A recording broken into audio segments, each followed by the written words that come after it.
ಎಲ್ಲ ಭಕ್ತರ ಪರವಾಗಿ ಅವರಿಗೆ ಸುಸ್ವಾಗತವನ್ನು ಮಾಡಿ ಅವರಿಗೆ ಏನು ವಿಜಯದಶಮಿ ನವರಾತ್ರಿ ಪರ್ವಕಾಲ ಮತ್ತೆ ಭಗವಂತನಿಗೆ ಅತಿ ಪ್ರೀತಿಕರವಾದ ಗೀತಾಮೇ ಪರಮಂ ರೂಪಂ ಅಂತಾನೆ ಹೇಳಿದಾನೆ ಭಗವಂತ. ಅದರಿಂದ ಆ ಕೃಷ್ಣನ ರೂಪ ಇಲ್ಲಿ ಭಗವದ್ಗೀತೆಯಲ್ಲಿ ಕಾಣ್ತೀವಿ ನಾವು. ಅಂತಹ ಪರಮ ಮಂಗಳಕರವಾದ ಈ ಭಗವದ್ಗೀತೆಯ ಮಂಗಳವನ್ನು ಶ್ರೀ ಗುರು ಪರಪೂಜ್ಯರ ಶ್ರೀ ಶ್ರೀಪಾದರ ಮೂಲಕ ಅವರಂತರ್ಯಾಮಿಗರು ಗೀತಾವೃತ್ತಿಕಾರರಾದ ಶ್ರೀ ರಾಯರು, ಅವರಂತರ್ಯಾಮಿ ಗೀತಾ ಭಾಷಾಕಾರರು, ನಮ್ಮ ಆಚಾರ್ಯರು, ಅವರ ಇವತ್ತು ವರ್ಧಂತಿ ಮತ್ತೆ ಮಧ್ವ ಜಯಂತಿ, ಅಂತರ್ಯಾಮಿಗರು ವೇದವ್ಯಾಸದೇವರಿಗೆ ಪ್ರೀತಿ ಆಗ್ಲಿ ಅಂತ ಹೇಳ್ತಾ ಈ ಮಂಗಳ ಕಾರ್ಯಕ್ರಮವನ್ನು ಈಗ ಕೆಲವು ಪೊಮ್ಮವನ ಸೂತ್ರಗಳಿಂದ ಮತ್ತೆ ಬಳಿತ ಸೂತ್ರದಿಂದ ಪ್ರಾರಂಭ ಮಾಡಿ ಮತ್ತೆ ಪರಮಪೂಜ್ಯರ ಶ್ರೀ ಶ್ರೀಪಾದರಲ್ಲಿ ಭಕ್ತಿ ಮತ್ತು ಬ್ರಹ್ಮತೆಯನ್ನು ಪ್ರಾರ್ಥನೆ ಮಾಡ್ಕೊತಾ ಇದ್ದೀನಿ. ಗುರುಗಳು ನಮಗೆ ಭಗವದ್ಗೀತೆ 18ನೇ ಅಧ್ಯಾಯದ ಮತ್ತೆ ಮಂಗಳ ಕಾರ್ಯಕ್ರಮ ನಡೆಸ್ಕೊಡ್ಬೇಕು ಅಂತ ಪ್ರಾರ್ಥನೆ ಮಾಡ್ಕೊತೀನಿ. ಈಗ ಅಕ್ಷರ ಬಹುಮಾನ ಸೂಕ್ತ ಮಂತ್ರ.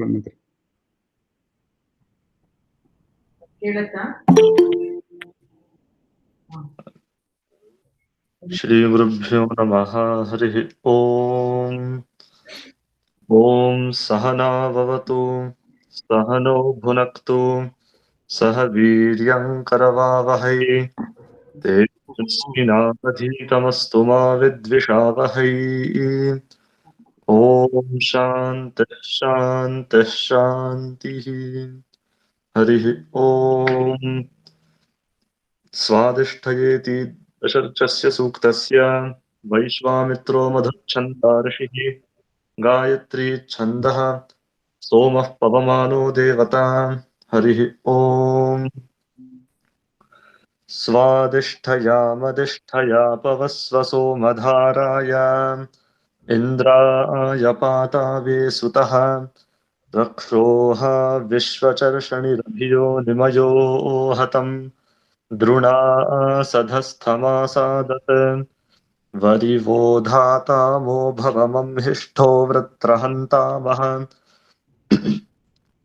ಪರ್ಷಿರಾಧೋ ಮಘೋನಾಂ ಅಭ್ಯರ್ಷಮಹಾನಾಂ ದೇವಾನಾಂ ವೀತಿಮಂಧಾಸಾಂ ಅಭಿವಾಜಾಮುತಶ್ರವಾಃ ತ್ವಾಮಚ್ಛಾಚರಾಮಸಿ ತದಿದರ್ಥಂ ದಿವೇ ದಿವೇ ಇಂದೋತ್ವೇನ ಆಶಸಾಃ ಪುನಾತೀತೆ ಪರಿಸೃತಂ ಸೋಮಂ ಸೂರ್ಯಸ್ಯ ದುಹಿತಾ ವಾರೇಣ ಶಶ್ವಾತಾತನಾಂ ತಮೀಮಣ್ವೀ ಸಮರ್ಯಾ ಗೃಭ್ಣಂತಿ ಯೋಷಾಣೋ ದಶ ಸ್ವಸಾರಃ ಪಾರ್ಯೇ ದಿವಿ ತಮೀಂ ಹಿನ್ವಂತ್ಯಗ್ರುವೋಧಮಂತಿ ವಾಕುರಂಧೃತಿಂ ತ್ರಿಧಾತು ವಾರಣಂ ಮಧು ಅಭೀಮಮಗ್ನಿಯಾ ಉತ ಶ್ರೀಣಂತಿ ಧೇನವಃ ಶಿಶುಂ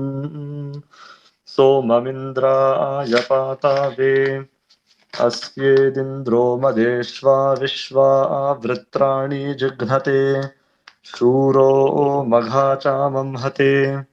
ಹರಿ ಓಂ.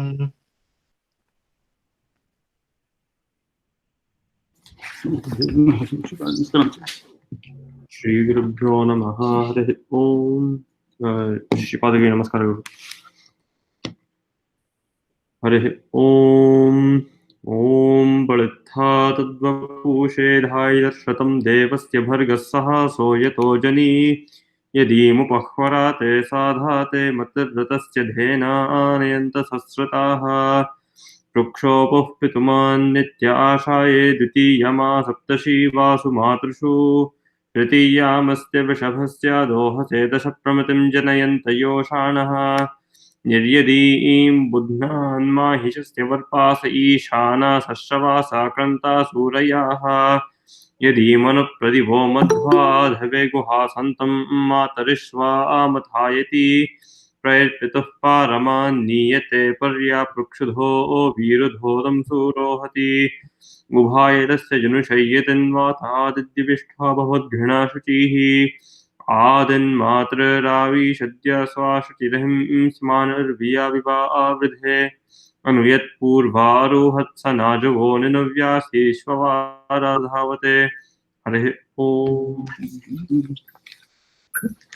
ಈಗ ಪರಮ ಪೂಜ್ಯರ ಶ್ರೀಪಾದರಲ್ಲಿ ಭಕ್ತಿಪೂರ್ವಕ ನಾನು ಪ್ರಾರ್ಥನೆ ಮಾಡ್ಕೊತಾ ಇದ್ದೀನಿ. ಗುರುಗಳು ನಮಗೆ ಶ್ರೀ ಭಗವದ್ಗೀತೆಯ ಅನುವಾದ ನಮಗೆ ಅನುಗ್ರಹ ಮಾಡಲಿ ಅಂತ ಪ್ರಾರ್ಥನೆ ಮಾಡ್ಕೊತಾ ಇದ್ದೀನಿ. ಶ್ರೀ ಗುರುಭ್ಯೋ ನಮಃ. ಹರಿ ಓಂ.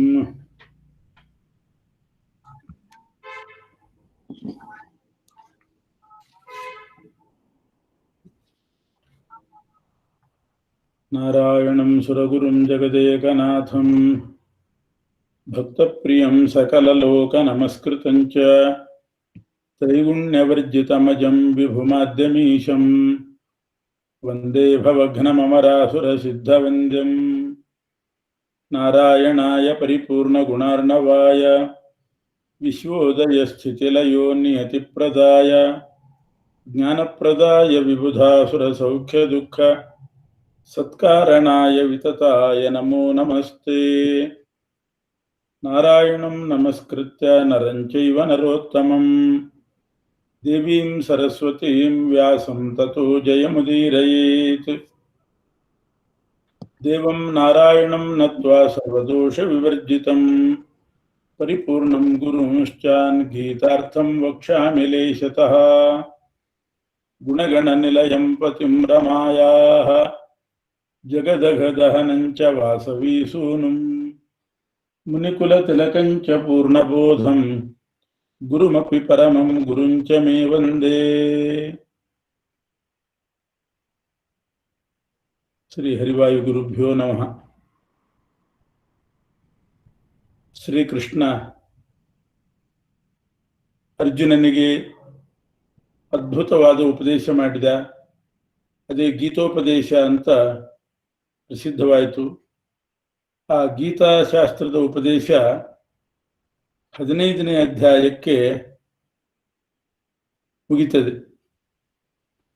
15ನೇ ಅಧ್ಯಾಯದಲ್ಲಿ ಕೊನೆಯಲ್ಲಿ ಇತಿ ಗುಹ್ಯತಮಂ ಶಾಸ್ತ್ರಂ ಇದಮುಕ್ತಂ ಮಯಾ ನಘ ಏತದ್ಬುದ್ಧ್ವಾ ಬುದ್ಧಿಮಾನ್ ಸ್ಯಾತ್ ಕೃತಕೃತ್ಯಶ್ಚ ಭಾರತ.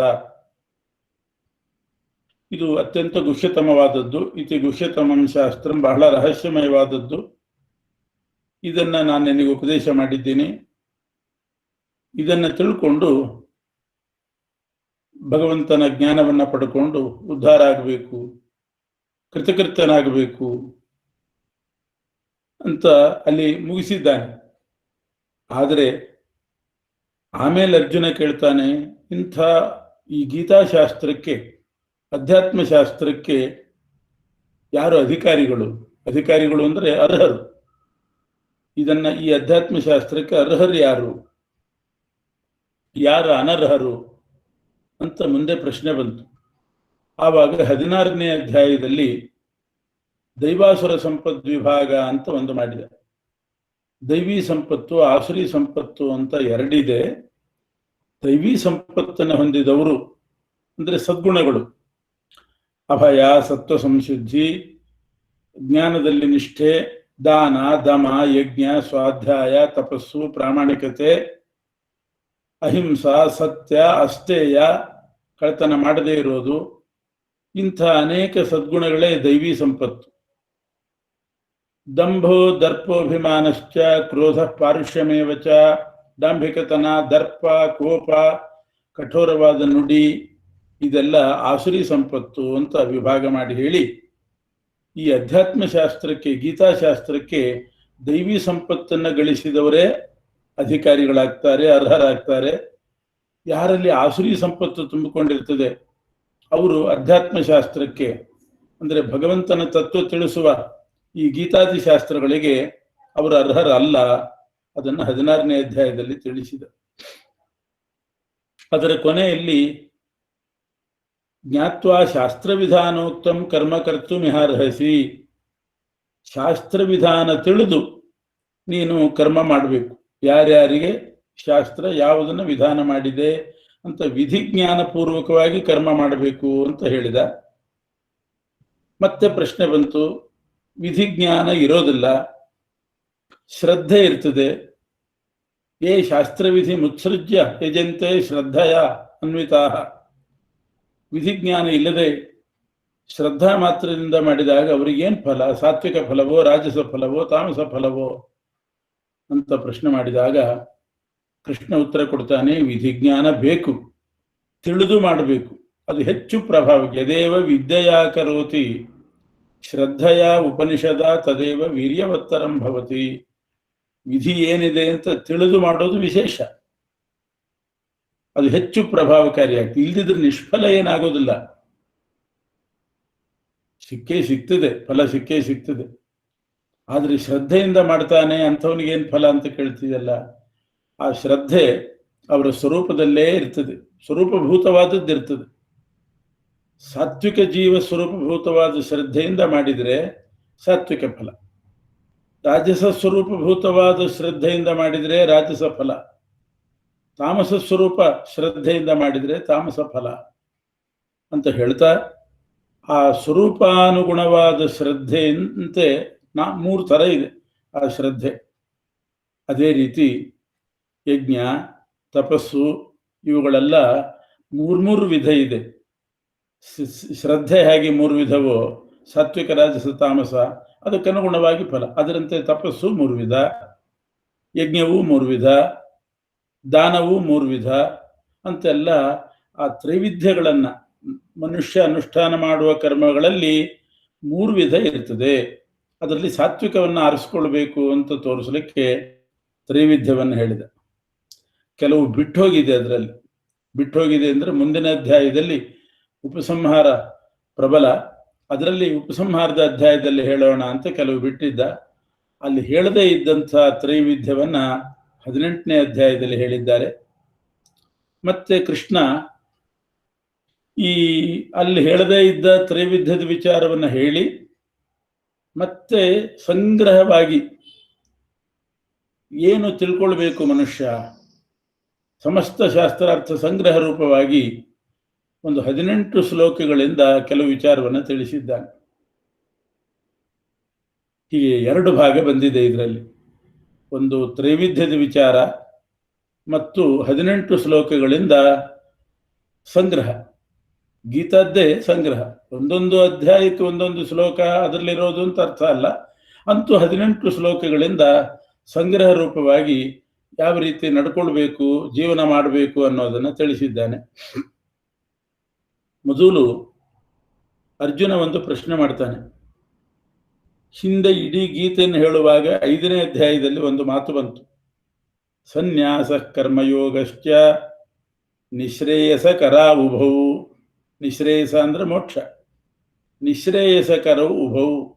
ಸನ್ಯಾಸ ಮತ್ತು ಕರ್ಮಯೋಗ, ಸನ್ಯಾಸವೂ ಬೇಕು, ಯೋಗ ಅಂದರೆ ಅನುಷ್ಠಾನ, ಕರ್ಮ ಅನುಷ್ಠಾನ ಅದೂ ಬೇಕು, ಸನ್ಯಾಸನೂ ಬೇಕು. ಎರಡೂ ಕೂಡ ನಿಶ್ರೇಯಸಕರವು, ಮೋಕ್ಷಕರ ಅಂತ 5ನೇ ಅಧ್ಯಾಯದಲ್ಲಿ ಒಂದು ಮಾತು ಬಂತು. 12ನೇ ಅಧ್ಯಾಯದಲ್ಲಿ ತ್ಯಾಗಾತ್ ಶಾಂತಿರನಂತರಂ, ತ್ಯಾಗದಿಂದ ಶಾಂತಿ ಅಂತ ತ್ಯಾಗ ಶಬ್ದವನ್ನು ಬಳಸಿದ್ದಾನೆ. ಹೀಗೆ ಕೆಲವು ಕಡೆ, ಇದು ಬರೀ ಉದಾಹರಣೆ, ಇದರಂತೆ ಅನೇಕ ಕಡೆ ಬಂದಿದೆ. ತ್ಯಾಗ ಅನ್ನೋ ಶಬ್ದನೂ ಬಂದಿದೆ, ಸನ್ಯಾಸ ಅನ್ನುವಂತಹ ಶಬ್ದವೂ ಕೂಡ ಬಂದಿದೆ.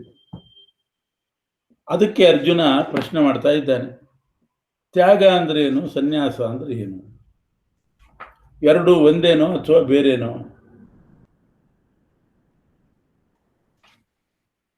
ಈ ತ್ಯಾಗ ಸನ್ಯಾಸದ ವಿಷಯದಲ್ಲಿ ಈ ಪ್ರಶ್ನೆಗೆ ಉತ್ತರ ಆರಂಭದಲ್ಲಿ ಹೇಳಿ ಆಮೇಲೆ ತ್ರೈವಿಧ್ಯವನ್ನು ಹೇಳ್ತಾನೆ.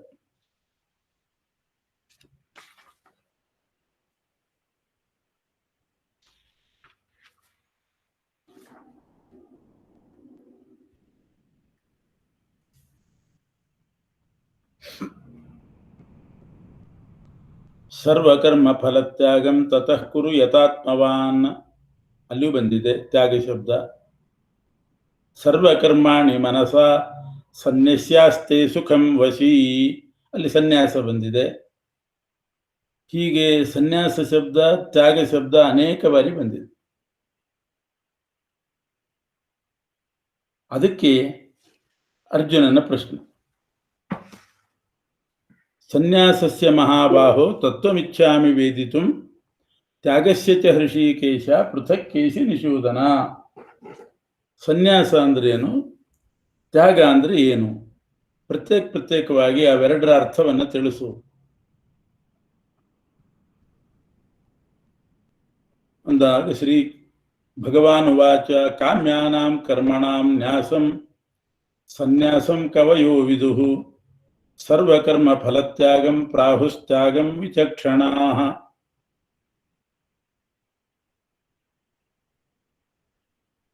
ಕಾಮ್ಯಾನಾಂ ಕರ್ಮಣಾಂ ನ್ಯಾಸಂ ಸನ್ಯಾಸಂ ಕವಯೋ ವಿದುಃ. ಕಾಮ್ಯ ಕರ್ಮಗಳನ್ನ ಮಾಡೋದು ಬಿಡಬೇಕು, ಅದಕ್ಕೆ ಸನ್ಯಾಸ ಅಂತ ಕರೀತಾರೆ. ಕಾಮ್ಯಕರ್ಮ ಬಿಟ್ರೆ ಇನ್ನು ಸರ್ವಕರ್ಮ ಮಾಡುವಾಗ, ಹಿತವಾದ ಕರ್ಮಗಳನ್ನ ಮಾಡುವಾಗ ಅದರ ಫಲವನ್ನ ಬಿಡಬೇಕು, ಆವಾಗ ಅದನ್ನು ತ್ಯಾಗ ಅಂತ ಕರೀತಾರೆ. ಫಲತ್ಯಾಗವೇ ತ್ಯಾಗ, ಕರ್ಮತ್ಯಾಗವೇ ಸನ್ಯಾಸ.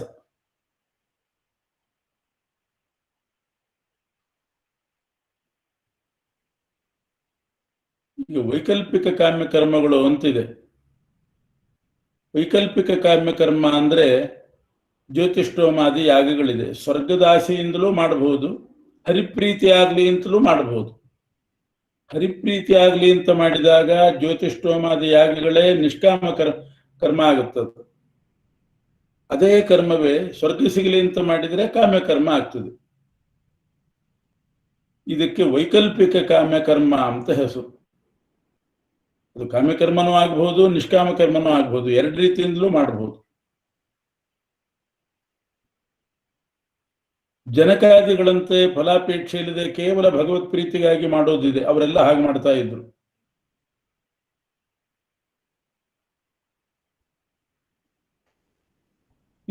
ಇದು ಸನ್ಯಾಸನೆ. ಇನ್ನೊಂದು ಥರ ಕರ್ಮ ಇದೆ, ನಿಯತ ಕಾಮ್ಯ ಕರ್ಮ ಅಂತ.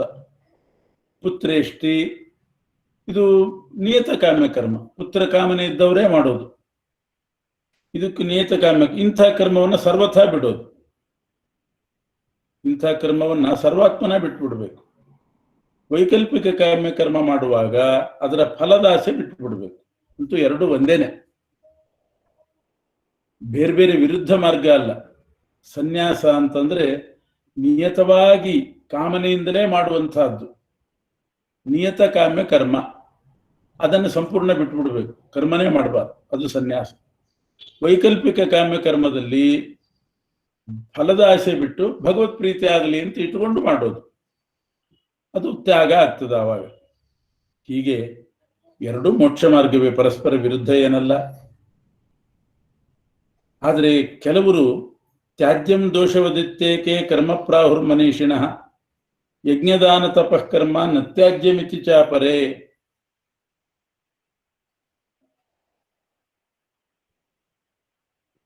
ಕಾಮ್ಯಕರ್ಮ ಅದು ಬಂಧಕ, ಅದರಲ್ಲಿ ದೋಷ ಇದೆ. ಆದ್ದರಿಂದ ಅಂಥ ಕಾಮ್ಯಕರ್ಮವನ್ನ ಮಾಡಲೇಬಾರದು.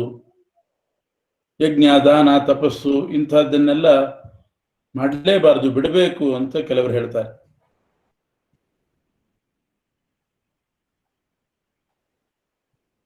ಇಲ್ಲ, ಯಜ್ಞದಾನ ತಪಸ್ಸು ಇಂಥದ್ದನ್ನೆಲ್ಲ ಬಿಡಲೇಬಾರದು ಅಂತ ಮತ್ತೆ ಕೆಲವರು ಹೇಳ್ತಾರೆ.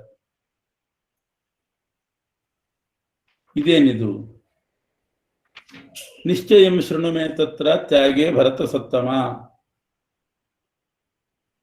ಇದರ ಬಗ್ಗೆ ನಿಶ್ಚಯವಾಗಿ ಹೇಳ್ತೇನೆ. ಯಜ್ಞದಾನ ತಪಃ ಕರ್ಮ ನತ್ಯಾಜ್ಯಂ ಕಾರ್ಯಮೇವ ತತ್. ಯಜ್ಞ ದಾನ ತಪಸ್ಸು ಇವುಗಳೆಲ್ಲ ಬಿಡೋದಲ್ವೇ ಅಲ್ಲ, ಮಾಡಲೇಬೇಕಿದನ್ನ. ಇದೆಲ್ಲ ಮನುಷ್ಯನಿಗೆ ಪವಿತ್ರವಾದಂತಹದ್ದು, ಅಂತಃಕರಣ ಶುದ್ಧಿಯನ್ನು ತಂದು ಕೊಡ್ತಕ್ಕಂತಹ ಕರ್ಮ. ಇದೆಲ್ಲ ಅವಶ್ಯವಾಗಿ ಮಾಡಲೇಬೇಕು. ಆದರೆ ಏತಾನ್ಯಪಿತ ಕರ್ಮಾಣಿ ಸಂಗಮ್ ತ್ಯಕ್ತ್ವಾ ಫಲಾನಿ ಚ. ನಾನು ಮಾಡಿದೆ ಅಂತ ಸ್ವಾತಂತ್ರ್ಯ ಭ್ರಮ ಬಿಟ್ಟು, ಫಲದ ಆಸೆ ಬಿಟ್ಟು ಮಾಡಲೇಬೇಕು. ನಿಯತಸ್ಯತು ಸನ್ಯಾಸ ಕರ್ಮಣೋ ನೋಪಪದ್ಯತೆ. ನಿಯತವಾಗಿರ್ತಕ್ಕಂಥ ಕರ್ಮಗಳಿದೆ, ಅದನ್ನು ಬಿಡೋದು ಸರಿಯಲ್ಲ. ಮೋಹಾತ್, ಅದರಲ್ಲಿ ದೋಷ ಇದೆ ಅಂತ ಭಾವನೆ ತಪ್ಪು ತಿಳ್ಕೊಂಡು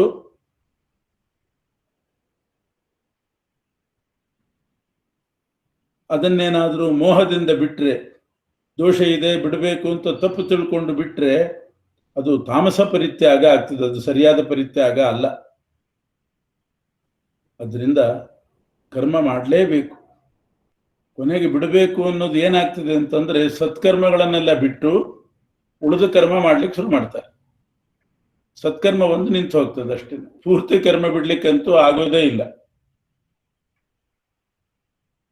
ಅದರಿಂದ ಕರ್ಮ ಬಿಡಬೇಕು ಅಂತ ಹೇಳಿದ್ದಾರೆ ಅಂತ ಸಂಧ್ಯಾ ವಂದನಾದಿಗಳು, ದೇವರ ಪೂಜೆ, ಪರೋಪಕಾರ, ಇಂಥ ಸತ್ಕರ್ಮ ಬಿಟ್ಟು ಕೇವಲ ಸ್ವಾರ್ಥಮಯವಾದ ಕರ್ಮಗಳು ನಡೀತಾ ಹೋಗ್ತದೆ. ಅದರಿಂದ ದೋಷ ಇದೆ, ಬಿಡಬಾರ್ದು, ಇದು ಬಿಡಬೇಕು ಅಂತ ಅನ್ನೋದು, ಬಿಡಬಾರದು ಅನ್ನೋದು ಇದು ಪರಸ್ಪರ ವಿರುದ್ಧ ಅಲ್ಲ. ಅದರ ಅಭಿಪ್ರಾಯ ಒಟ್ಟು ಇಷ್ಟು: ಯಜ್ಞಾದಿಗಳು ಕರ್ತವ್ಯವೇ. ವಿಚಾರ ಮಾಡದೇ ಇದ್ದಾಗ ತೋರ್ತದೆ. ಇಬ್ಬರು ಎರಡು ಪಕ್ಷ ಹೇಳುವವರು ಜ್ಞಾನಿಗಳೇ. ಅಭಿಪ್ರಾಯ ಏನು ಅಂತಂದ್ರೆ, ಆಸೆ ಇಟ್ಕೊಂಡು ಮಾಡಿದ್ರೆ ಅದು ದೋಷ ಆಗ್ತದೆ, ಆದ್ರಿಂದ ಆಸೆ ಇಟ್ಕೊಂಡು ಮಾಡಬಾರ್ದು ಅಂತ ಅಭಿಪ್ರಾಯ. ಮಾಡಬಾರ್ದು ಅಂದ್ರೆ ಆಸೆ ಇಟ್ಕೊಂಡು ಮಾಡಬಾರ್ದು ಅಂತ ಅರ್ಥ. ಬಿಡಬೇಕು ಅಂದ್ರೂ ಹಾಗೆ ಅರ್ಥ, ಆಸೆ ಬಿಡಬೇಕು ಅಂತ ಅರ್ಥ. ಅದನ್ನ ಬಿಡಬೇಕು ಬಿಡಬಾರದು ಎರಡೂ ಜ್ಞಾನಿಗಳದ್ದೇ ಪಕ್ಷ, ಅರ್ಥ ಮಾತ್ರ ಬೇರೆ. ಬಿಡಬೇಕು ಅನ್ನೋದು, ಕರ್ಮಗಳನ್ನು ಬಿಡಬೇಕು ಅಂತ ಜ್ಞಾನಿಗಳ ಪಕ್ಷ ಏನಿದೆ, ಕಾಮನೆಯನ್ನು ಬಿಡಬೇಕು ಅಂತ ಅರ್ಥ. ಬಿಡಬಾರದು ಅಂತ ಅನ್ನೋದಕ್ಕೆ ಕರ್ಮ ಬಿಡಬಾರದು ಅಂತ ಅರ್ಥ. ಪರಸ್ಪರ ವಿರೋಧ ಇಲ್ಲ ಅಂತ ಹೇಳಿ, ಆ ತ್ಯಾಗದಲ್ಲಿ ಪ್ರಾಸಂಗಿಕವಾಗಿ ಬಂದದ್ರಿಂದ ತ್ಯಾಗದಲ್ಲಿ ತ್ರೈವಿಧ್ಯ ಹೇಳ್ತಾ ಇದ್ದಾನೆ. ಕರ್ಮವನ್ನೇ ಬಿಡೋದಿದೆಯಲ್ಲ ಅಜ್ಞಾನದಿಂದ, ಅದು ತಾಮಸತ್ಯಾಗ ಅಂತ ಹೆಸರು. ಕರ್ಮವನ್ನೇ ಬಿಟ್ಟುಬಿಟ್ರೆ. ಇನ್ನು ದುಃಖ ಮಿಥ್ಯೇವ ಯತ್ಕರ್ಮ ಕಾಯಕ್ಲೇಶ ಭಯಾತ್ಯಜೇತ್. ಇನ್ನು ದೇಹಕ್ಕೆ ಕ್ಲೇಶ ಆಗ್ತದೆ, ದೇಹ ದಂಡನೆ ಆಗ್ತದೆ, ಬಹಳ ದುಃಖ ಬರ್ತದೆ ಅಂತ ತಿಳ್ಕೊಂಡು ಕ್ಲೇಶ ಭಯದಿಂದ, ದೇಹ ಕ್ಲೇಶ ಆಗ್ತದೆ ಅನ್ನೋ ಭಯದಿಂದ ಕರ್ಮ ಬಿಟ್ರೆ ಅದು ರಾಜಸತ್ಯಾಗ. ಅವರಿಗೆ ತ್ಯಾಗದ ಫಲ ಸಿಗೋದಿಲ್ಲ. ದೇಹ ಕ್ಲೇಶ ಆದರೂ ಕೂಡ ಮಾಡಲೇಬೇಕು. ಹೀಗೆ ಭಯದಿಂದ ಬಿಟ್ರೆ ರಾಜಸತ್ಯಾಗ. ಇದು ಮಾಡಿದ್ರೆ ದೋಷ ಬರ್ತದೆ ಅಂತ ತಿಳ್ಕೊಂಡು ಬಿಟ್ರೆ, ಅಜ್ಞಾನದಿಂದ ಬಿಟ್ರೆ ತಾಮಸತ್ಯಾಗ. ಮಾಡೋದು ಮಾಡಲೇಬೇಕು. ಕಾರ್ಯಮಿತ್ಯೇವ ಯತ್ಕರ್ಮ, ನಮಗಿದು ವಿಹಿತವಾಗಿದೆ ಮಾಡಲೇಬೇಕು ಅಂತ ಮಾಡಿ ಫಲವನ್ನು ಬಿಡೋದೇನಿದೆ, ಫಲದ ಮೇಲಿನ ಆಸೆ ಬಿಡೋದೇನಿದೆ, ಅದು ಸಾತ್ವಿಕ ತ್ಯಾಗ. ಮಮತೆ ಬಿಡಬೇಕು, ಫಲಾಸೆ ಬಿಡಬೇಕು, ಇದು ಸಾತ್ವಿಕ ತ್ಯಾಗ. ಕರ್ಮ ಬಿಟ್ಟು ಕೊಡುವವನನ್ನ ತ್ಯಾಗಿ ಅಂತ ಯಾರು ಕರೆಯೋದಿಲ್ಲ. ನದ್ವೇಷ್ಟೆ ಅಕುಶಲಂ ಕರ್ಮ ಕುಶಲೇ ನಾನುಷಜ್ಯತೆ ತ್ಯಾಗಿ ಸತ್ವಸಮಾವಿಷ್ಟ ಮೇಧಾವಿ ಚಿನ್ನ ಸಂಶಯ.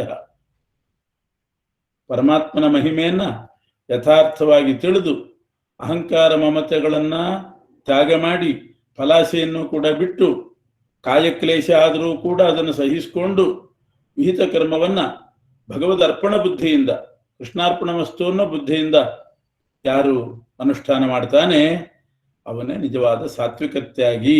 ಒಟ್ಟು ಸಾತ್ವಿಕತ್ಯಾಗಿ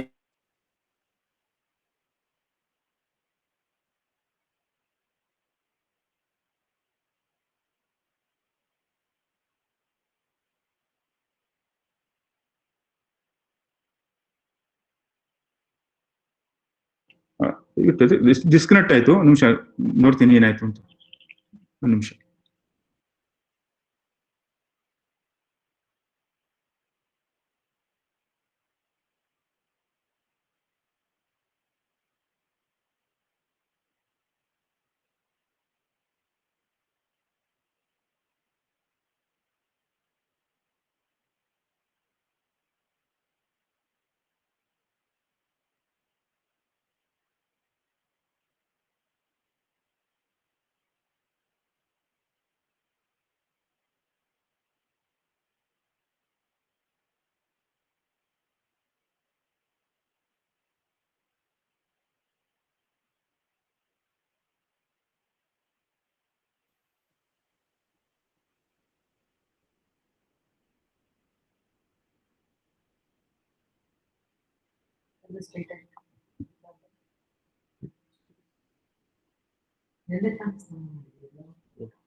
ಓ ಆಯ್ತು. ನಾಳೆ ಮಾಡಿ.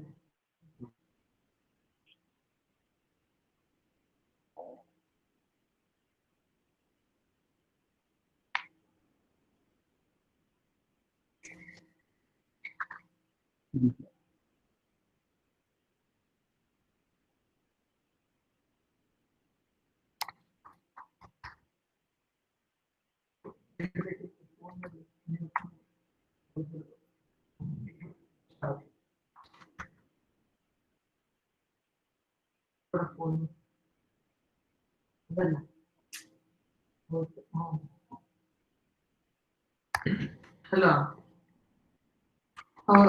ಸ್ವಾಮಿಗಳದ್ದು ಡಿಸ್ಕನೆಕ್ಟ್ ಆಗಿದೆ, ಮತ್ತೆ ಕನೆಕ್ಟ್ ಮಾಡ್ಕೊತಾರೆ. ಕೇಳುತ್ತಲ್ವಾ ಇಬ್ಬರಿಗೂ? ಹಾ, ಒಂದ್ ನಿಮಿಷ ಹಾಗೆ ಇರಿ ಲೈನಲ್ಲಿ.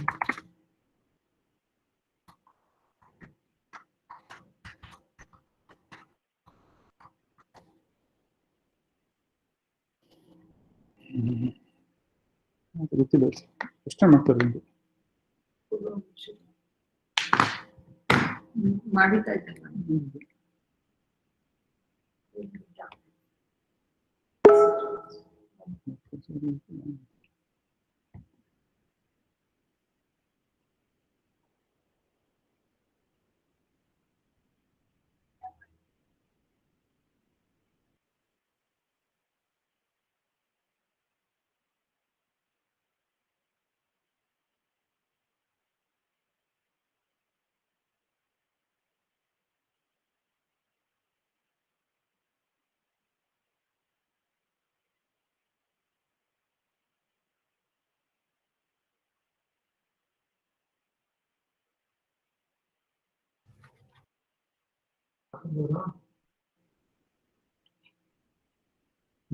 ಮ್ಯೂಟ್ ಆಗಿದೆ.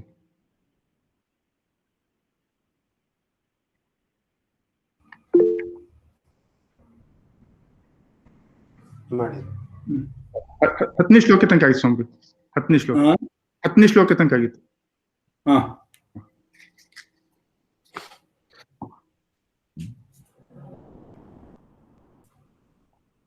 ನ ದ್ವೇಷ್ಟೇಷು ಅಕುಶಲಂ ಕರ್ಮ ಕುಶಲೇ ನಾನುಷಜ್ಯತೆ ತ್ಯಾಗಿ ಸತ್ವಸಮಾವಿಷ್ಟ ಮೇಧಾವಿ ಚಿನ್ನ ಸಂಶಯ. ಒಟ್ಟು ಸಾತ್ವಿಕ ತ್ಯಾಗಿ ಹೇಗೆ ತಾನೆ ಅಂತ ಹೇಳಿದ್ದಾರೆ. ಪರಮಾತ್ಮನ ಮಹಿಮೆಯನ್ನು ಯಥಾವತ್ತಾಗಿ ತಿಳ್ಕೋಬೇಕು, ಅಹಂಕಾರ ಮಮತೆಗಳನ್ನು ಬಿಡಬೇಕು, ಫಲಾಶೆ ಬಿಡಬೇಕು, ಕಾಯಕ್ಲೇಶ ಆಗ್ತದೆ ಸಹನೆ ಮಾಡ್ಕೋಬೇಕು, ಭಗವದರ್ಪಣ ಬುದ್ಧಿಯಿಂದ ಕರ್ಮ ಮಾಡಬೇಕು. ಅವನು ಸಾತ್ವಿಕ ತ್ಯಾಗಿ. ದೇಹ ಪಡ್ಕೊಂಡವರು ಸರ್ವಾತ್ಮನ ಕರ್ಮವನ್ನು ಬಿಡ್ಲಿಕ್ಕೆ ಸಾಧ್ಯವೇ ಇಲ್ಲ. ಅದರಿಂದ ಕರ್ಮ ಫಲತ್ಯಾಗಿಯೇ ತ್ಯಾಗಿ ಅಂತ ಅನಿಸ್ಕೊಳ್ತಾನೆ.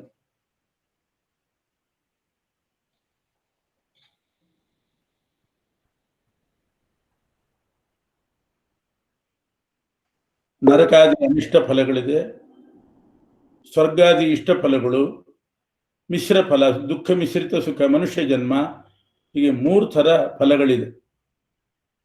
ಅನಿಷ್ಟ ಫಲ, ಸ್ವರ್ಗಾದಿಗಳು ಇಷ್ಟ ಫಲ, ಮನುಷ್ಯ ಜನ್ಮ ಇಂಥದ್ದು. ಅದರಲ್ಲಿ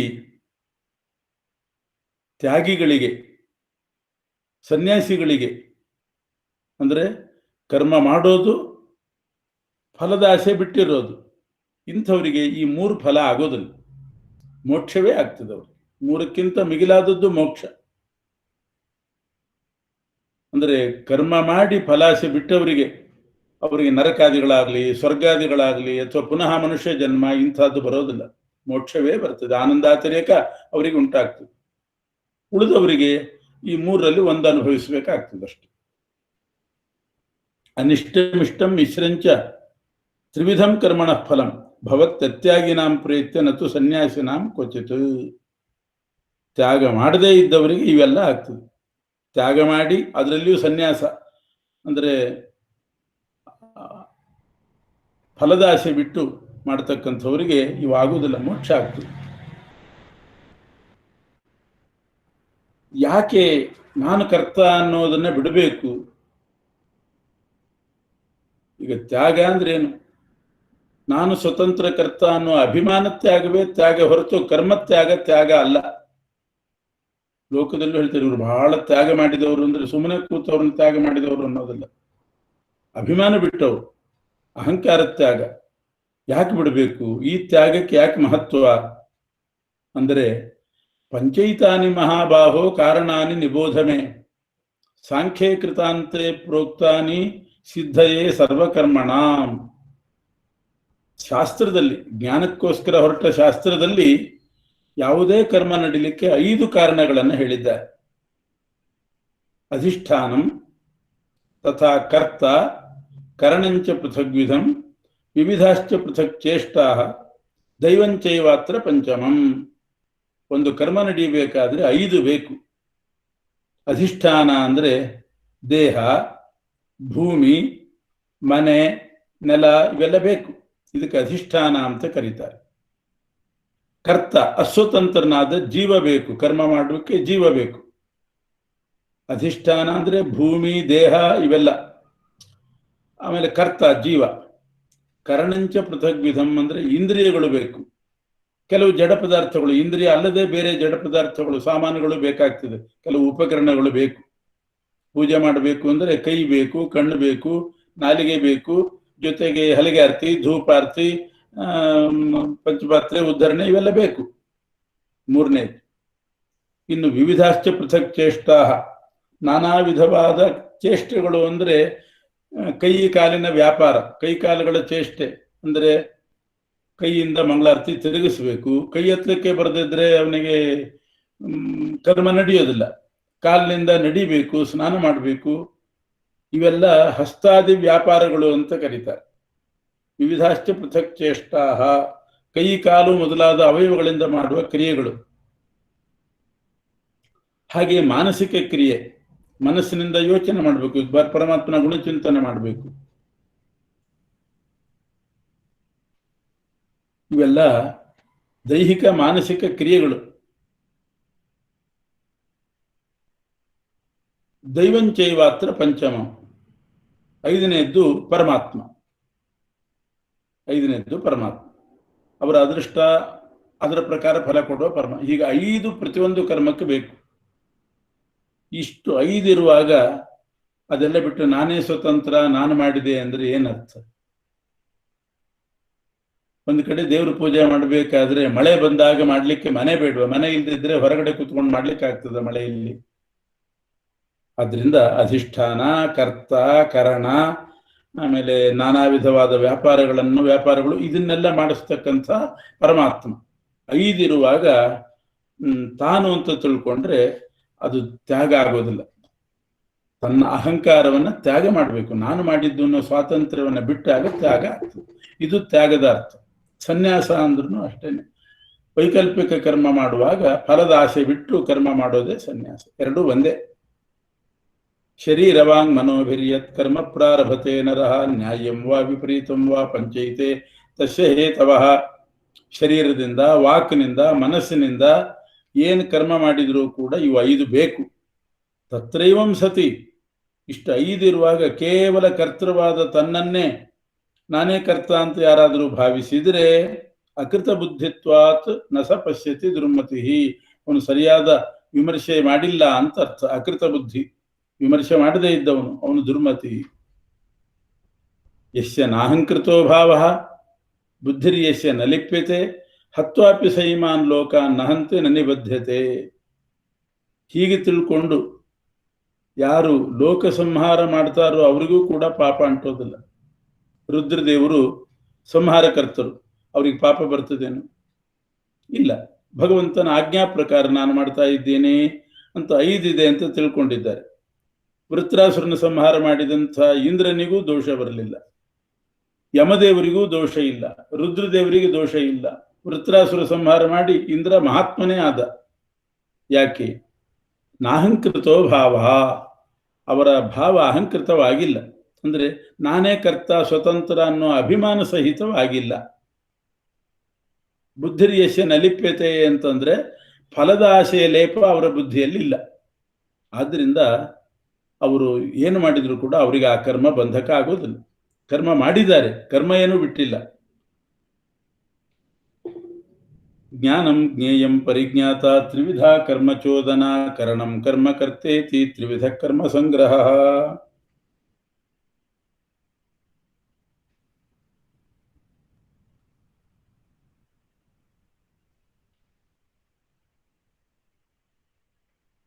ಹಾಗಾದ್ರೆ ಜೀವ ಒಬ್ಬನೇ ಅಲ್ಲ, 5 ಬೇಕು ಅಂತ ಆದ್ಮೇಲೆ ಏನಾದ್ರೂ ಒಂದು ಯಜ್ಞ ಮಾಡ್ರಿ ಅಂತ ವಿಧಾನ ಮಾಡಿದ್ರೆ ಅದು ಜಡ ಪದಾರ್ಥಗಳಿಗೆ ಅನ್ವಯಿಸ್ತದ ಅಥವಾ ಪರಮಾತ್ಮನಿಗೆ ಅನ್ವಯಿಸ್ತದ? ಅವನಿಗೆ ಯಾವ ವಿಧಿಯೂ ಇಲ್ಲ, ಅದೆಲ್ಲ ವ್ಯರ್ಥ ಆಯ್ತಲ್ಲ ಅಂತ ಪ್ರಶ್ನೆ ಬಂದ್ರೆ ಅದಕ್ಕೆ ಹೇಳ್ತಾನೆ, ಜೀವನಿಗೆ ಅದೆಲ್ಲ ವಿಧಿ. ಯಾಕೆ ಅಂತಂದ್ರೆ ಈಶ್ವರಾಧೀನವಾದ ಕರ್ತೃತ್ವ ಜೀವನಿಗಿದೆ, ಜಡಾದಿಗಳಿಗಿಲ್ಲ.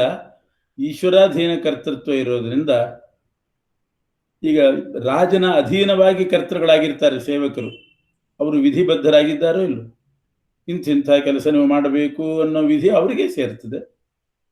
ಯಾಕೆ? ಅವರಿಗೆ ಕರ್ತೃತ್ವ ಇದೆ. ಆದ್ದರಿಂದ 5 ಕಾರಣ ಆದರೂ ಕೂಡ ಅದರಲ್ಲಿ ಜಡವಾದ ಇಂದ್ರಿಯಗಳು ಅದಕ್ಕೆಲ್ಲ ವಿಧಿ ಅನ್ವಯಿಸೋದಿಲ್ಲ. ಪರಮಾತ್ಮ ದೈವಂಚೈವಾತ್ರ ಪಂಚಮಂ, ಪರಮಾತ್ಮನಿಗೂ ಅನ್ವಯಿಸುವುದಿಲ್ಲ, ಜೀವರಿಗೆ ಅನ್ವಯಿಸುವುದು. ಯಾಕೆ ಅಂದ್ರೆ ತಾನು ರಾಜ ಭೃತ್ಯರಿಗೆ ನಿನಗೆ ಇಂಥ ಕರ್ತೃತ್ವ ಕೊಟ್ಟಿದ್ದೇನೆ, ನೀನು ಇದನ್ನು ಮಾಡು ಅಂತ ಹೇಗೆ ಹೇಳ್ತಾನೋ ಹಾಗೆ ಪರಮಾತ್ಮ ಜೀವರಿಗೆ ಕರ್ತೃತ್ವ ಕೊಟ್ಟಿದ್ದಾನೆ. ಈಶ್ವರ ದತ್ತ ಸ್ವಾತಂತ್ರ್ಯ ಅಂದ್ರೆ ಅದೇನೆ, ಈಶ್ವರಾಧೀನವಾದ ಒಂದು ಕರ್ತೃತ್ವ ಜೀವರಿಗೆ ಮಾತ್ರ ಇರೋದು, ಜಡಗಳಿಗೆ ಹಾಗೆ ಹೇಳಲಿಲ್ಲ. ಎತ್ತಿನ ಬಂಡಿ ಇದ್ರೆ ನಿನಗೊಂದು ಕರ್ತೃತ್ವ ಕೊಟ್ಟಿದ್ದೀನಿ, ನೀನು ಅಲ್ಲಿ ಹೋಗಿ ಬಾ ಅಂತ ಹೇಳೋದಿಲ್ಲ, ಜೀವನಿಗೆ ಹೇಳ್ತಾನೆ ರಾಜ.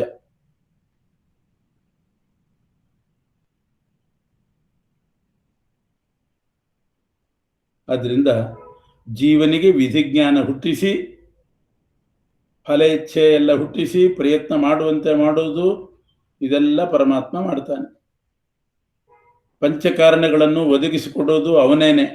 ಆದ್ರಿಂದ ಯಜೇತ ಇತ್ಯಾದಿ ವಿಧಿಗಳು ಸಾರ್ಥಕವೇ ಆಗಿದೆ.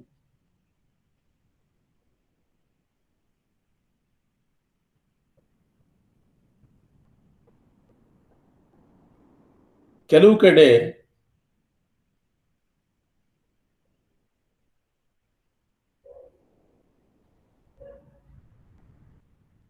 ಕರಣಂ ಜ್ಞಾನಂ ಜ್ಞೇಯಂ ಪರಿಜ್ಞಾತ, ಜ್ಞಾನ ಜ್ಞೇಯ ಮತ್ತು ಜ್ಞಾತೃ,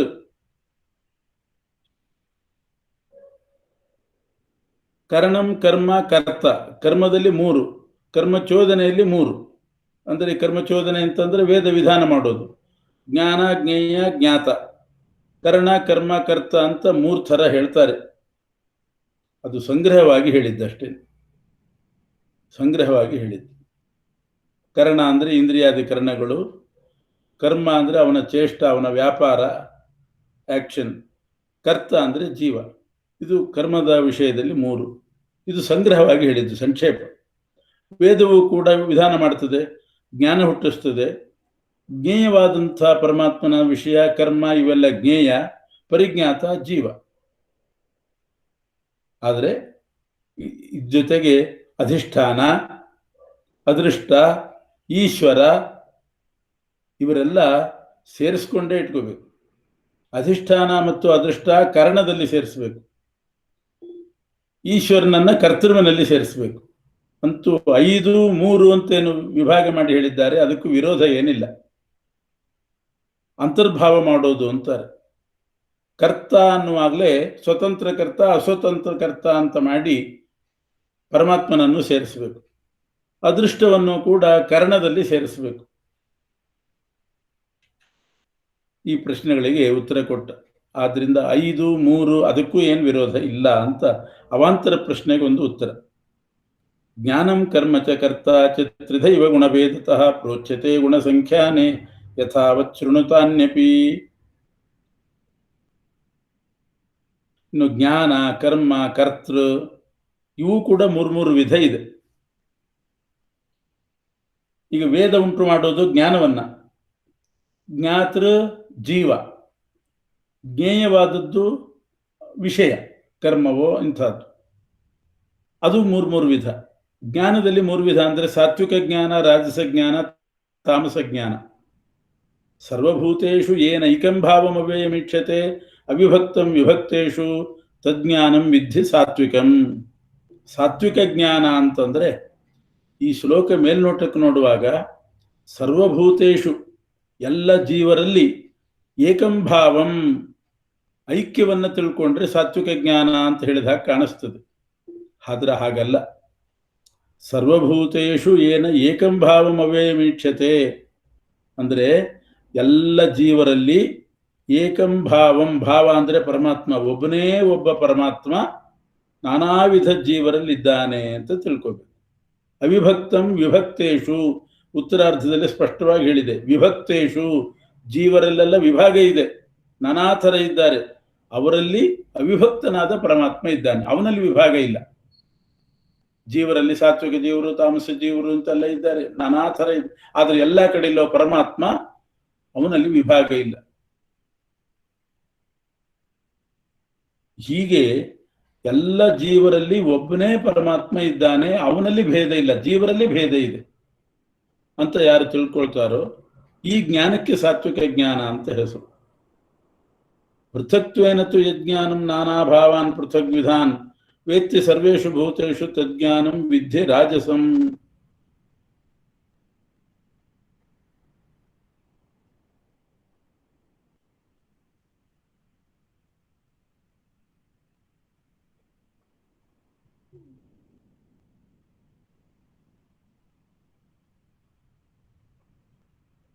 ಪೃಥಕ್ತ್ವೇನ ತು ಯಜ್ಞಾನಂ, ಜೀವ ಜಡರು, ಜೀವರು ಜಡರು, ಅದರಲ್ಲಿ ಪರಸ್ಪರ ಭೇದ ಉಂಟು ಅಂತ ತಿಳ್ಕೊಂಡಿರ್ತಾನೆ.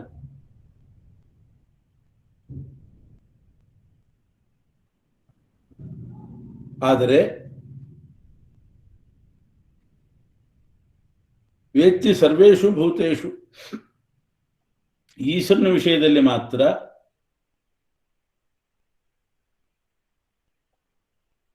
ಅವನು ಸ್ವತಂತ್ರ, ಅವನೊಬ್ಬನೇ ಅನೇಕ ರೂಪಗಳನ್ನು ಧರಿಸಿದ್ದಾನೆ.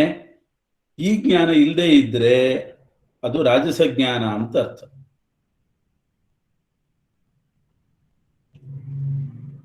ಒಬ್ಬನೇ ಪರಮಾತ್ಮ ನಾನಾ ರೂಪಗಳನ್ನು ಧರಿಸಿದ್ದಾನೆ, ಹಾಗೆ ತಿಳ್ಕೊಳ್ಬೇಕು. ಅದು ತಿಳ್ಕೊಳ್ಳದೇನೆ ಪ್ರಪಂಚದ ವಿಷಯದಲ್ಲಿ ಯಥಾವತ್ತಾಗಿ ತಿಳ್ಕೊಂಡ. ಇದೆಲ್ಲ ಘಟ ಬೇರೆ, ಪಟ ಬೇರೆ, ದೇವದತ್ತ ಬೇರೆ, ಯಜ್ಞದತ್ತ ಬೇರೆ, ಚೈತ್ರ ಬೇರೆ, ಮೈತ್ರ ಬೇರೆ, ಆದರೆ ಅದರೊಳಗಿರೋ ಪರಮಾತ್ಮನೂ ಬೇರೆ ಬೇರೆ ಅಂತ ಮಾಡಿಬಿಟ್ಟ. ಅವನಲ್ಲಿ ಮಾತ್ರ ಸರಿಯಾಗಿ ಜ್ಞಾನ ಇಲ್ಲ. ಜಗತ್ತಿನ ಬಗ್ಗೆ ಸರಿಯಾದ ಜ್ಞಾನ ಇದೆ. ಸಾತ್ವಿಕ ಜ್ಞಾನ ಹೇಗೆ ಅಂದರೆ ಜಗತ್ತಿನ ಬಗ್ಗೆನೂ ಸರಿಯಾದ ಜ್ಞಾನ, ಪರಮಾತ್ಮನ ಬಗ್ಗೆನೂ ಸರಿಯಾದ ಜ್ಞಾನ. ಅಂದರೆ ನಾನಾ ವಿಧವಾದ ಜಗತ್ತಿನಲ್ಲಿ ಒಬ್ಬನೇ ಇದ್ದಾನೆ, ಅವನೇ ಸ್ವತಂತ್ರ ಅನ್ನೋ ಜ್ಞಾನ. ಇದು ಪರಮಾತ್ಮ ಒಬ್ಬನೇ ನಾನಾ ರೂಪಿಯಾಗಿದ್ದಾನೆ ಅಂತ ಜ್ಞಾನ ಇಲ್ಲ. ಜಗತ್ತಿನ ಬಗ್ಗೆ ಚೆನ್ನಾಗಿದೆ, ಅರ್ಧ ಸರಿಯಾಗಿದೆ, ಅರ್ಧ ತಪ್ಪಾಗಿದೆ. ಇದು ರಾಜಸ ಜ್ಞಾನ. ತಾಮಸ ಅಂತಂದ್ರೆ ನಾನೇ ಬ್ರಹ್ಮ ಅಂತ ತಿಳ್ಕೊಳ್ಳೋದು, ಜಗತ್ತಿನ ವಿಷಯದಲ್ಲೂ ತಪ್ಪು ತಿಳ್ಕೊಳ್ಳೋದು, ಅಂದ್ರೆ ನಮ್ಮ ವಿಷಯದಲ್ಲೂ ತಪ್ಪು ತಿಳ್ಕೊಳ್ಳೋದು.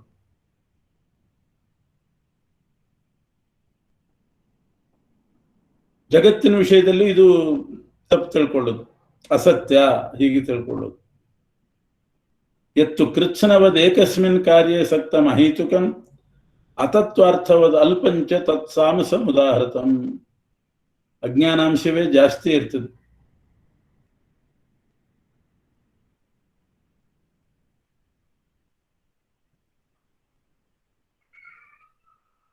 ಇದು ತಾಮಸ ಜ್ಞಾನ. ಇನ್ನು ಕರ್ಮದಲ್ಲಿ 3 ಥರ. ಸಾತ್ವಿಕ ಕರ್ಮ ಅಂದ್ರೆ ನಿಯತಂ ಸಂಗರಹಿತಂ ಅರಾಗ ದ್ವೇಷತಃ ಕೃತಂ. ನಿಯತವಾದ ಕರ್ಮ ಅಂದ್ರೆ ಅವರವರ ವರ್ಣಾಶ್ರಮಕ್ಕೆ ವಿಹಿತವಾದ ಕರ್ಮ ಮಾಡೋದು, ಫಲಾಸೆ ಬಿಟ್ಟು ಮಾಡೋದು, ರಾಗದ್ವೇಷಗಳು ಇಲ್ಲದೆ ಮಾಡೋದು, ಅದು ಸಾತ್ವಿಕ ಕರ್ಮ. ನಮಗೆ ಹೇಳಿದ್ದಾರೆ, ನಾವು ಮಾಡ್ತೀವಿ, ನಮ್ಮ ಆಶ್ರಮಕ್ಕೆ ನಮ್ಮ ವರ್ಣಕ್ಕೆ ವಿಹಿತವಾಗಿದೆ ಅಂತ ಮಾಡೋದು. ಇನ್ನು ಆಸೆ ಇಟ್ಟುಕೊಂಡು ಅಹಂಕಾರದಿಂದ ಮಾಡಿದರೆ ಅದು ವಿಹಿತವಾಗ್ಲಿ ಆಗದೆ ಹೋದೆ ಬಹುಲಾಯಾಸಂ, ಬಹಳ ಆಯಾಸಪಟ್ಟು ಮಾಡ್ತಕ್ಕಂಥ ಕರ್ಮ, ಇವೆಲ್ಲ ರಾಜಸ ಕರ್ಮ.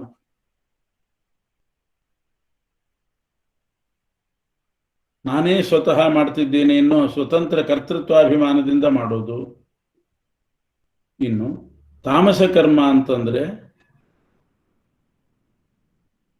ಮುಂದೆ ಅನುಬಂಧಂ ಕ್ಷಯಂ ಹಿಂಸಾಂ ಅನಪೇಕ್ಷ ಚ ಪೌರುಷಂ. ಕರ್ಮ ಮಾಡೋದ್ರಿಂದ ಮುಂದೇನು ಅನರ್ಥ ಆಗ್ತದೆ, ಅದರಿಂದ ಎಷ್ಟು ಧನಕ್ಷಯ ಆಗ್ತದೆ, ಬಲಕ್ಷಯ, ಆಯುಷ್ಯಕ್ಷಯ ಆಗ್ತದೆ, ಪುಣ್ಯನಾಶ ಆಗ್ತದೆ. ಕೆಲವು ಕರ್ಮ ಮಾಡೋದ್ರಿಂದ ಬೇರೆಯವರಿಗೆ ಹಿಂಸೆ ಆಗ್ತದೆ. ಇದ್ಯಾವುದನ್ನು ಗಮನಿಸದೆ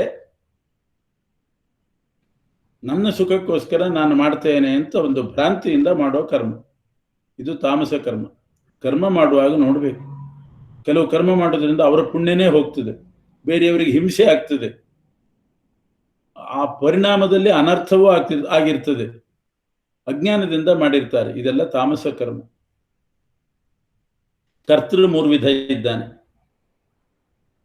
ಅಹಂಕಾರ ಮಮಕಾರ ಬಿಟ್ಟವನು, ಮುಕ್ತ ಸಂಘ, ಅನಹಂವಾದಿ, ಧೈರ್ಯ ಉತ್ಸಾಹದಿಂದ ಕೂಡಿದವನು, ಸಿದ್ಧಿ ಆಗಲಿ ಆಗದೆ ಹೋಗಲಿ, ಫಲ ಬರಲಿ ಬರದೆ ಹೋಗಲಿ, ನಿರ್ವಿಕಾರವಾಗಿ ಯಾರಿರ್ತಾನೆ ಅವನು ಸಾತ್ವಿಕ. ಕೀರ್ತ್ಯಾದಿಗಳ ಅಪೇಕ್ಷೆಯಿಂದ, ಲೋಭದಿಂದ ಹಿಂಸಾತ್ಮಕವಾದ ಕರ್ಮ ಮಾಡುವವನು, ಅಶುದ್ಧನಾಗಿ ಮಾಡುವವನು, ಫಲ ಬಂತು ಹರ್ಷ, ಇಲ್ಲದಿದ್ರೆ ಶೋಕ, ಈ ರೀತಿ ಇಟ್ಟುಕೊಂಡು ಮಾಡುವವನು ರಾಜಸಕರ್ತ ಅಂತ ಹೆಸರು. ಅದರಿಂದ ಕರ್ಮ ಮಾಡುವಾಗ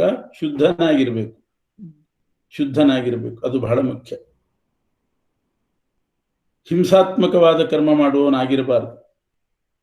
ಇನ್ನು ಅಯುಕ್ತ ಪ್ರಾಕೃತ ಸ್ತಬ್ಧ ಶಠೋ ನೈಷ್ಕೃತಿಕೋ ಅಲಸಃ ವಿಷಾದಿ ದೀರ್ಘಸೂತ್ರೀ ಚ ಕರ್ತ ತಾಮಸ ಉಚ್ಯತೆ. ಪರಮಾತ್ಮನಿಗೆ ಅರ್ಪಣೆ ಮಾಡಬೇಕು ಅನ್ನೋ ಉಪಾಯನೇ ಗೊತ್ತಿಲ್ಲ, ಕೃಷ್ಣಾರ್ಪಣ ಮಸ್ತು ಅನ್ನೋ ಉಪಾಯನೇ ಗೊತ್ತಿಲ್ಲದೆ ಮಾಡುವವನು, ಭಗವದ್ ಭಕ್ತ್ಯಾದಿಗಳು ಇಲ್ಲದೆ ಮಾಡ್ತಕ್ಕಂಥವನು, ದುರಹಂಕಾರದಿಂದ ಮಾಡೋದು, ಗುರು ಹಿರಿಯರಲ್ಲಿ ಅವಿನೀತನಾಗಿ ಕರ್ಮ ಮಾಡುವವನು, ದ್ವೇಷದಿಂದ ಮಾಡುವ ಕರ್ಮ, ನೀಚ ಕರ್ಮಗಳು,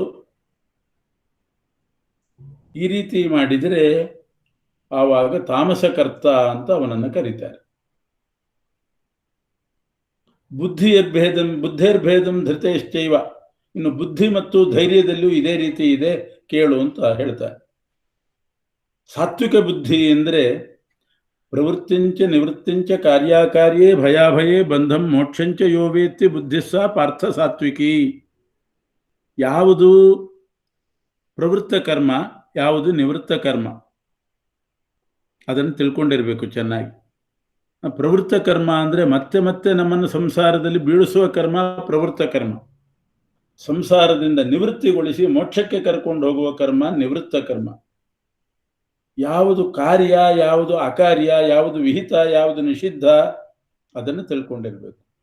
ಬಂಧ ಮೋಕ್ಷಗಳಿಗೆ ಯಾವುದು ಕಾರಣ ಆಗ್ತದೆ ಅದನ್ನು ತಿಳ್ಕೊಂಡಿರ್ಬೇಕು. ಆವಾಗ ಅದು ಸಾತ್ವಿಕ ಬುದ್ಧಿ ಅಂತ ಅನಿಸ್ತದೆ. ಬೇರೆ ಎಷ್ಟು ಬುದ್ಧಿ ಇದ್ರೇನು, ಈ ನಿವೃತ್ತ ಕರ್ಮ ಪ್ರವೃತ್ತ ಕರ್ಮಗಳ ಬುದ್ಧಿ ಬೇಕು. ಮನುಷ್ಯ ಬದುಕುವಾಗ ಯಾವುದು ಕಾರ್ಯ, ಯಾವುದು ಅಕಾರ್ಯ, ಆ ಜ್ಞಾನ ಬೇಕು. ಬಂಧ ಮೋಕ್ಷಗಳ ಜ್ಞಾನ ಬೇಕು, ಅದು ಸಾತ್ವಿಕ ಬುದ್ಧಿ.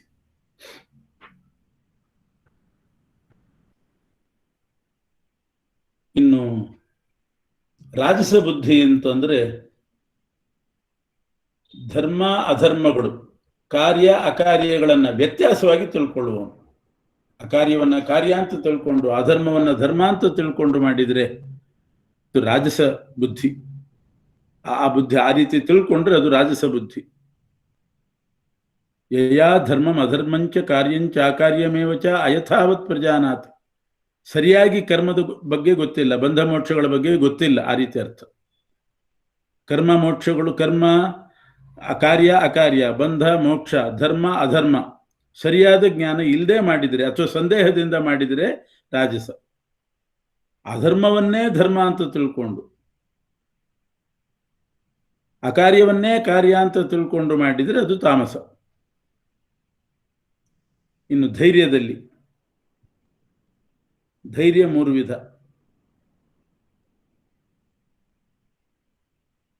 ಧೃತ್ಯಾಯಯ ಧಾರಯತೆ ಮನಃ ಪ್ರಾಣೇಂದ್ರಿಯ ಕ್ರಿಯಾ. ಮನಸ್ಸು, ಇಂದ್ರಿಯ, ಪ್ರಾಣ ಅವುಗಳು ಅಮಾರ್ಗಕ್ಕೆ ಹೋಗದಂತೆ ತಡೆಯುವುದಿದೆಯಲ್ಲ, ಅದು ಧೈರ್ಯ, ಸಾತ್ವಿಕ ಧೈರ್ಯ. ಯಾರನ್ನೋ ಏನೋ ಆಕ್ರಮಣ ಮಾಡಿಬಿಟ್ಟೆ ಅನ್ನೋದು ಧೈರ್ಯ ಅಲ್ಲ. ಮನಸ್ಸನ್ನ ನಿಗ್ರಹ ಮಾಡಬೇಕು, ಇಂದ್ರಿಯ ನಿಗ್ರಹ ಮಾಡಬೇಕು, ಪ್ರಾಣ ನಿಗ್ರಹ ಪ್ರಾಣಾಯಾಮದಿಂದ, ಅದು ಸಾತ್ವಿಕ ಧೈರ್ಯ.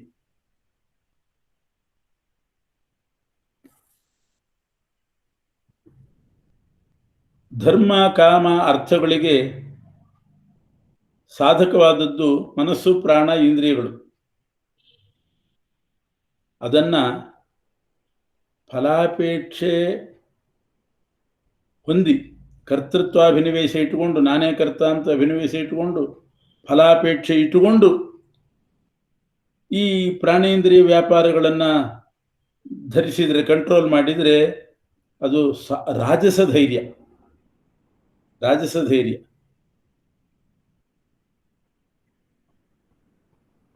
ಭಕ್ತಿಯಿಂದ ಕಂಟ್ರೋಲ್ ಮಾಡಿದರೆ, ಪರಮಾತ್ಮನ ಮೇಲಿನ ಭಕ್ತಿಯಿಂದ ಅವನ ಆಜ್ಞಾ ಪರಿಪಾಲನೆ ಮಾಡಬೇಕು ಅಂತ ಹೇಳಿ ದುರ್ಮಾರ್ಗಕ್ಕೆ ಹೋಗದೆ ಮನಸ್ಸು ಪ್ರಾಣ ಇಂದ್ರಿಯಗಳನ್ನು ಕಂಟ್ರೋಲ್ ಮಾಡಿದರೆ ಅದು ಸಾತ್ವಿಕ ಧೈರ್ಯ. ಫಲಾಶೆಯಿಂದ ಕಂಟ್ರೋಲ್ ಮಾಡಿದ ಅಂತಂದ್ರೆ ರಾಜಸ ಧೈರ್ಯ. ಭಕ್ತಿ ಇಲ್ಲ, ಫಲಾಶೆಯಿಂದ ಮಾಡ್ತಾನೆ. ಕೆಲವರು ಭಾರಿ ಕಠಿಣ ವ್ರತ ಮಾಡ್ತಾರೆ, ಭಕ್ತಿಯಿಂದಲ್ಲ, ಏನೋ ಸ್ವಾರ್ಥ ಇಟ್ಕೊಂಡು ಮಾಡ್ತಾರೆ. ಒಂದು ಕಾಲದಲ್ಲಿ ನಿಂತ್ಕೊಂಡು ತಪಸ್ಸು ಮಾಡೋದು, ಉಪವಾಸ ಮಾಡೋದು, ಅದೆಲ್ಲ ಭಕ್ತಿಯಿಂದ ಮಾಡಿದರೆ ಸಾತ್ವಿಕ ಧೈರ್ಯ, ಫಲಾಶೆಯಿಂದ ಮಾಡಿದರೆ ರಾಜಸ ಆಗಿಬಿಡ್ತದೆ. ಇನ್ನೊಂದು ತಾಮಸ ಧೈರ್ಯ ಅಂತ ಒಂದಿದೆ.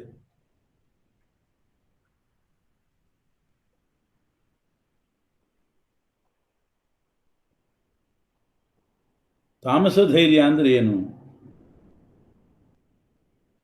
ದೇಹ, ಇಂದ್ರಿಯ, ಮನಸ್ಸು, ಇದು ಪ್ರಾಣ, ಇವುಗಳನ್ನು ಧರಿಸೋದೇ ಧೈರ್ಯ. ಆ ದೇಹೇಂದ್ರಿಯ ಮನಸ್ಸು ಅಧರ್ಮದ ಕಡೆ ಹೋಗ್ತಿರ್ತದೆ, ಅಂಥದ್ದನ್ನು ಧರಿಸ್ತಾನಲ್ಲ, ಅದು ತಾಮಸ ಧೈರ್ಯ. ಭಕ್ತಿಯಿಂದ ಇಂದ್ರಿಯ ಮನಸ್ಸನ್ನು ಕಂಟ್ರೋಲ್ ಮಾಡಿದರೆ ಸಾತ್ವಿಕ, ಫಲಾಶೆಯಿಂದ ಕಂಟ್ರೋಲ್ ಮಾಡಿದರೆ ರಾಜಸ. ಇನ್ನು ಅದನ್ನೇ ಕಂಟ್ರೋಲ್ ಮಾಡ್ತಾನೆ, ಅಧರ್ಮಕ್ಕೋಸ್ಕರ ಮಾಡ್ತಾನೆ, ಭಗವಂತನ ದ್ವೇಷಕ್ಕೋಸ್ಕರ ಮಾಡ್ತಾನೆ, ಅದು ತಾಮಸ ಧೈರ್ಯ. ಯಯಾ ಸ್ವಪ್ನಂ ಭಯಂ ಶೋಕಂ ವಿಷಾದಂ, ಅದನ್ನು ನಿದ್ದೆ ತಡಿತಾನೆ, ಹೆದರೋದಿಲ್ಲ, ಶೋಕ ಪಡೋದಿಲ್ಲ, ಎಲ್ಲ ಮಾಡ್ತಾನೆ. ಆದರೆ ಯಾವುದಕ್ಕೋಸ್ಕರ? ಪರಮಾತ್ಮನ ದ್ವೇಷ ಮಾಡಲಿಕ್ಕೋಸ್ಕರ ಮಾಡ್ತಾನೆ. ಅದು ತಾಮಸ ಧೈರ್ಯ ಅಂತ ಅರ್ಥ. ಇನ್ನು ಸುಖ, ಮೇಲ್ನೋಟಕ್ಕೆ ಭಾರಿ ಸುಖ ಅಂತ ಅನಿಸ್ತದೆ, ಮೇಲ್ನೋಟಕ್ಕೆ ಅಮೃತ, ಒಳಗಡೆ ನೋಡಿದರೆ ವಿಷ.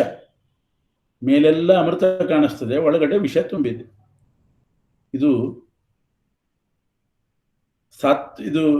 ಮೇಲ್ಗಡೆ ವಿಷದಂತೆ ಕಾಣ್ತದೆ, ಒಳಗಡೆ ಅಮೃತ. ಇದು ಸಾತ್ವಿಕ.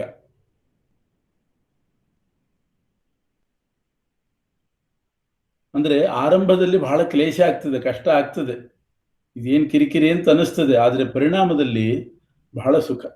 ಔಷಧಾದಿಗಳನ್ನು ತಗೊಳ್ಳುವಾಗ ಸ್ವಲ್ಪ ಕಷ್ಟ ಆಗ್ತದೆ, ಆದರೆ ಪರಿಣಾಮದಲ್ಲಿ ಬಹಳ ಸುಖ ಆಗ್ತದೆ. ಇದು ಸಾತ್ವಿಕ ಸುಖ. ಅಗ್ರೇ ಅಮೃತೋಪಮಂ, ಮೇಲ್ಗಡೆ ಅಮೃತ ಇದ್ದಾಗಿರ್ತದೆ, ಒಳಗಡೆ ಎಲ್ಲ ವಿಷ ತುಂಬಿದೆ, ಅದು ರಾಜಸ. ಕೆಲವು ಕರೆದ ಪದಾರ್ಥಗಳು ಅವು ಇವು ತಿನ್ನುವಾಗ ನಾಲಿಗೆಗೆ ಬಹಳ ರುಚಿ ಆಗ್ತದೆ, ಖಾರ ಉಪ್ಪು ಹುಳಿ ತಿನ್ನುವಾಗ. ಪರಿಣಾಮದಲ್ಲಿ ಹೊಟ್ಟೆಯಲ್ಲಿ ಬಹಳ ಘೋರ ಆಗ್ತದೆ, ಅದು ರಾಜಸ. ಇನ್ನು ತಿನ್ನುವಾಗಲೂ ಘೋರ, ಪರಿಣಾಮದಲ್ಲಿಯೂ ಘೋರ, ಅದು ತಾಮಸ. ಬರೇ ನಿದ್ರಾ, ಆಲಸ್ಯ ಇದನ್ನು ಉಂಟು ಮಾಡುವಂಥದ್ದು. ಆರಂಭದ ಅನುಭವ ಕಾಲದಲ್ಲಿಯೂ ದುಃಖನೇ, ಪರಿಣಾಮದಲ್ಲಿಯೂ ದುಃಖ. ಇದು ತಾಮಸ ಸುಖ. ಅಂತೂ ಯಾವುದನ್ನು ತಗೊಂಡ್ರೂ ಕೂಡ ಈ ತ್ರೈವಿಧ್ಯ ಇದ್ದದ್ದೇ. ನ ತದಸ್ತಿ ಪೃಥಿವ್ಯಾಂ ವಾ ದಿವಿ ದೇವೇಶು ವಾ ಪುನಃ. ಈ ಮೂರು ಗುಣ ಸಂಪರ್ಕ ಇಲ್ಲದೆ ಇದ್ದದ್ದು ಯಾವುದೂ ಇಲ್ಲ. ಎಲ್ಲ ಈ ಮೂರು ಗುಣ ಸಂಪರ್ಕ ಹೊಂದಿ ಸಾತ್ವಿಕ, ರಾಜಸ, ತಾಮಸ ಅಂತ ವಿಭಾಗ ಉಳ್ಳದ್ದು ಅಂತ ಹೇಳಿದ. ಅಲ್ಲಿ ಅನುಕ್ತವಾದ್ದು 17ನೇ ಅಧ್ಯಾಯದಲ್ಲಿ ಹೇಳದೆ ಉಳಿದದ್ದು ಇಲ್ಲಿ ಹೇಳಿ ಮುಗಿಸಿದ. ಇನ್ನು ಬ್ರಾಹ್ಮಣ, ಕ್ಷತ್ರಿಯ, ವೈಶ್ಯ, ಶೂದ್ರ ಅಂತ 4 ವರ್ಣ. ಅವರ ಕರ್ಮಗಳು ಕೂಡ ಅವರವರ ಸ್ವಭಾವಕ್ಕೆ, ಆ ಜೀವನ ಸ್ವಭಾವಕ್ಕೆ ಅನುಗುಣವಾಗಿ ವಿಭಾಗ ಮಾಡಿಕೊಟ್ಟಿದ್ದಾನೆ. ಒಬ್ಬೊಬ್ಬರ ಸ್ವಭಾವಕ್ಕೆ ಒಂದೊಂದು ಕರ್ಮ ಇರ್ತದೆ. ಶಮ, ದಮ, ತಪಸ್ಸು, ಶೌಚ, ಕ್ಷಮೆ, ಪ್ರಾಮಾಣಿಕತನ, ಜ್ಞಾನ, ವಿಜ್ಞಾನ, ಆಸ್ತಿಕ್ಯ ಬುದ್ಧಿ, ಇದೆಲ್ಲ ಬ್ರಾಹ್ಮಣರ ಸ್ವಭಾವಕ್ಕೆ ಅಂಟುಕೊಂಡದ್ದು. ಬ್ರಾಹ್ಮಣ ವರ್ಣದ ಸ್ವಭಾವಕ್ಕೆ ಅಂಟುಕೊಂಡ ಕರ್ಮ ಇದು. ಇಂದ್ರಿಯ ನಿಗ್ರಹ, ಪರಮಾತ್ಮನ ಧ್ಯಾನ, ಶೌಚ, ಕ್ಷಮೆ, ಪ್ರಾಮಾಣಿಕತೆ, ಇದೆಲ್ಲ. ಇನ್ನು ಶೌರ್ಯ, ತೇಜಸ್ಸು, ಧೈರ್ಯ, ದಕ್ಷತೆ, ಯಾವುದೇ ಕೆಲಸದಲ್ಲಿ ದಕ್ಷತೆ, ಯುದ್ಧ ಮಾಡೋ ಪ್ರವೃತ್ತಿ, ದಾನ, ಇವೆಲ್ಲ ಅಂದರೆ ಪ್ರಭುತ್ವ, ಈಶ್ವರ ಭಾವ ಅಂದರೆ ಪ್ರಭುತ್ವ, ಇವೆಲ್ಲ ಕ್ಷತ್ರಿಯರ ಸ್ವಭಾವಕ್ಕೆ ಅಂಟುಕೊಂಡದ್ದು. ಈಗ ಮಹಾಭಾರತದಲ್ಲಿ ನೋಡ್ತೇವೆ, ಕರ್ಣ ಎಂಥ ಶೌರ್ಯ ಅವನದ್ದು, ಎಂಥ ಧೈರ್ಯ. ಹುಳ ಕಚ್ಚಿದರೆ ಒಂದು ಹುಳ ತೊಡೆ ಕೆಳಗಡೆ ಬಂದು ಮೇಲಿನ ತನಕ ತೂತು ಕೊರ್ಕೊಂಡು ಮೇಲೆ ಬಂದಿದೆ, ಹಾಗೆ ಕೂತಿದ್ದಾನೆ. ಇಂಥ ಸಹನ ಶಕ್ತಿ ಇದೆಲ್ಲ ಕ್ಷತ್ರಿಯ ಸ್ವಭಾವದವರಿಗೆ ಇರ್ತದೆ. ಬ್ರಾಹ್ಮಣ ಸ್ವಭಾವದವರಿಗೆ ಜ್ಞಾನ, ಪ್ರಾಮಾಣಿಕತೆ ಇದೆಲ್ಲ ರಕ್ತಗತವಾಗಿ ಬಂದಿರ್ತದೆ. ಇನ್ನು ಕೃಷಿ ಮಾಡೋದು, ಗೋರಕ್ಷಣೆ ಮಾಡೋದು, ಇದೆಲ್ಲ ವೈಶ್ಯರಿಗೆ ಸ್ವಭಾವತಃ ಬಂದಿರುವಂತಹದ್ದು. ಈ 3 ವರ್ಣದವರ ಪರಿಚರ್ಯ ಮಾಡೋದು ಇದು ಶೂದ್ರ ವರ್ಣದವರ ಸ್ವಾಭಾವಿಕ ಧರ್ಮ. ಅದು ಪರಿಚರ್ಯಾತ್ಮಕಂ ಕರ್ಮ. ಪರಿಚರ್ಯ ಅಂತಂದ್ರೆ ಅವರಿಗೆ ಅನುಕೂಲವಾಗಿ ಅವ್ರಿಗೆ ಏನ್ ಬೇಕೋ ಆ ಕೆಲಸ ಎಲ್ಲ ಮಾಡಿಕೊಡೋದು, ಇದು ಶೂದ್ರ ವರ್ಣದವರ ಸ್ವಭಾವ. ಹೀಗೆ 4 ವರ್ಣಕ್ಕೂ ಕೂಡ ಅವರ ಸ್ವಭಾವಕ್ಕೆ ಅಂಟಿಕೊಂಡ ಕರ್ಮ ಯಾವುದು, ಅವರಿಗೆ ಒಗ್ಗೋದು ಅಂತ ಅನ್ನೋದನ್ನು ಹೇಳಿದೆ. ಇನ್ನು 18 ಶ್ಲೋಕದಲ್ಲಿ ಸಾರ ಸಂಗ್ರಹ ಹೇಳ್ತಾನೆ. ಸ್ವೇ ಸ್ವೇ ಕರ್ಮಣ್ಯಭಿರತ ಸಂಸಿದ್ಧಿಂ ಲಭತೆ ನರಃ. ಇಲ್ಲಿಂದ 18 ಶ್ಲೋಕ ಸಂಗ್ರಹ ಉಪನ್ಯಾಸ ಇದು. ಕೃಷ್ಣ ಮಾಡೋದು, ಪ್ರತಿಯೊಬ್ಬನು ತನ್ನಿಗೆ ವಿಹಿತವಾದ ಕರ್ಮದಲ್ಲಿ ಇದ್ದುಕೊಂಡೇ ಸಿದ್ಧಿಯನ್ನ ಪಡಿತಾನೆ. ಅದು ಹೇಗೆ? ತನ್ನ ಕರ್ಮದಲ್ಲಿ ಇದ್ದುಕೊಂಡು ಸಿದ್ಧಿ ಪಡೆಯುವ ಕ್ರಮ ಏನು ಅಂದ್ರೆ, ತನ್ನ ಕರ್ಮ ಮಾಡಬೇಕು. ಮಾಡುವಾಗ ಯತಃ ಪ್ರವೃತ್ತಿರ್ಭೂತಾನಾಂ ಏನ ಸರ್ವಮಿದಂ ತತಂ ಸ್ವಕರ್ಮಣ ತಮಭ್ಯರ್ಚ್ಯ.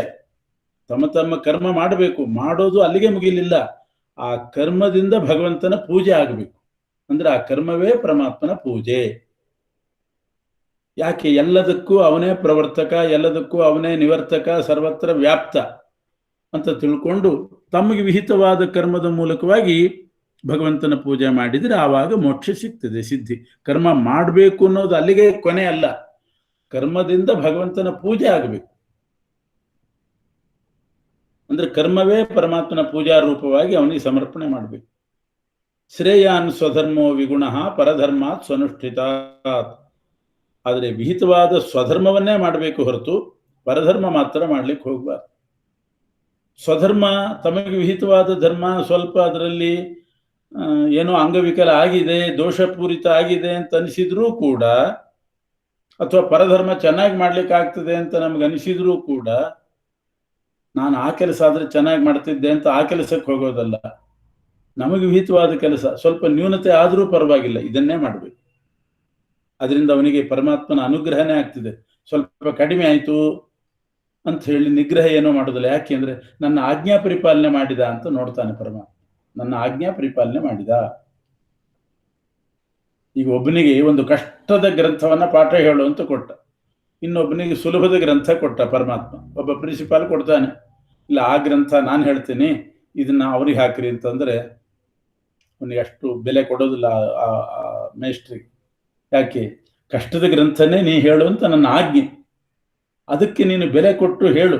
ಅಕಸ್ಮಾತ್ ಸ್ವಲ್ಪ ನ್ಯೂನತೆ ಬಂದರೂ ಕೂಡ ನನ್ನ ಆಜ್ಞಾ ಪರಿಪಾಲನೆ ಮಾಡಿದ್ದಾನೆ ಅಂತ ಅವನಿಗೆ ನಿಗ್ರಹ ಆಗೋದಿಲ್ಲ. ನೋಡ್ತಾನೆ, ಭಗವಂತನಿಗೆ ಗೊತ್ತು ಯಾವ ಕೆಲಸ ಕಷ್ಟ, ಯಾವುದು ಸುಲಭ, ಅದೆಲ್ಲ ಗೊತ್ತಿರ್ತದೆ. ಅಂತೂ ಅವನ ಆಜ್ಞಾ ಪರಿಪಾಲನೆ ಮಾಡಬೇಕು. ಸ್ವಧರ್ಮ ವಿಗುಣ ಆಗಿದೆ ಅಂದ್ರೆ ಅದರಲ್ಲಿ ಅಂಗವೈಕಲ್ಯ ಬಂತು ಅಂತ ಹೇಳಿ ಇನ್ನೊಬ್ಬರ ಧರ್ಮವನ್ನು ಅನುಷ್ಠಾನ ಮಾಡೋದು ಸರಿಯಲ್ಲ. ಸಹಜಂ ಕರ್ಮ ಕೌಂತೆಯ, ಯಾರಿಗೆ ಯಾವುದು ಸಹಜವೋ ಸದೋಷಮಪಿ ನತ್ಯಜೇತ್. ಅದರಲ್ಲಿ ಸ್ವಲ್ಪ ದೋಷ ಇದ್ರೂ ಕೂಡ ಬಿಡಬಾರ್ದು. ಪ್ರತಿಯೊಂದು ಕರ್ಮದಲ್ಲಿಯೂ ದೋಷ ಇದ್ದೇ ಇರ್ತದೆ. ಕೃಷ್ಣ ಹೇಳೋದು, ಸರ್ವಾರಂಭಾ ಹಿ ದೋಷೇಣ ಧೂಮೇನ ಅಗ್ನಿರಿವಾವೃತಾ. ಹೊಗೆ, ಆ ಬೆಂಕಿ ಅಂತಂದ್ಮೇಲೆ ಹೊಗೆ ಬರದೇ ಇರ್ತದ? ಬಂದೇ ಬರ್ತದೆ. ಕಟ್ಟಿಗೆಗೆ ಹಚ್ಚಿದ ಬೆಂಕಿ ಅಂದ್ರೆ ಹೊಗೆ ಬಂದೇ ಬರ್ತದೆ. ಆದ್ರಿಂದ ದೋಷ ಇದೆ ಅಂತ ಹೇಳಿ ಬಿಡೋದಲ್ಲ, ಎಲ್ಲದರಲ್ಲೂ ದೋಷ ಇರ್ತದೆ. ಬಿಟ್ಟದ್ರಿಂದ ಅದೊಂದು ದೋಷ ಜಾಸ್ತಿ ಆಗ್ತದೆ ಆಮೇಲೆ ಅಷ್ಟೇ. ಬಿಡದೆ ಮಾಡಿದ್ರೆ ಅದೊಂದು ಗುಣ ಬರ್ತದೆ. ಅಸಕ್ತ ಬುದ್ಧಿ ಸರ್ವತ್ರ ಜಿತಾತ್ಮ ವಿಗತ ಸ್ಪೃಹ. ಕರ್ಮ ಮಾಡುವಾಗ ಫಲದ ಮೇಲೆ ಆಸಕ್ತಿ ಇಡದೆ ಅಸಕ್ತನಾಗಿ ಇಂದ್ರಿಯ ನಿಗ್ರಹ ಇಟ್ಟುಕೊಂಡು ಕರ್ಮ ಮಾಡಿದರೆ ನೈಷ್ಕರ್ಮ್ಯ ಸಿದ್ಧಿ, ಮೋಕ್ಷ ಸಿದ್ಧಿಯನ್ನು ಪಡಿಲಿಕ್ಕೆ ಬರ್ತದೆ.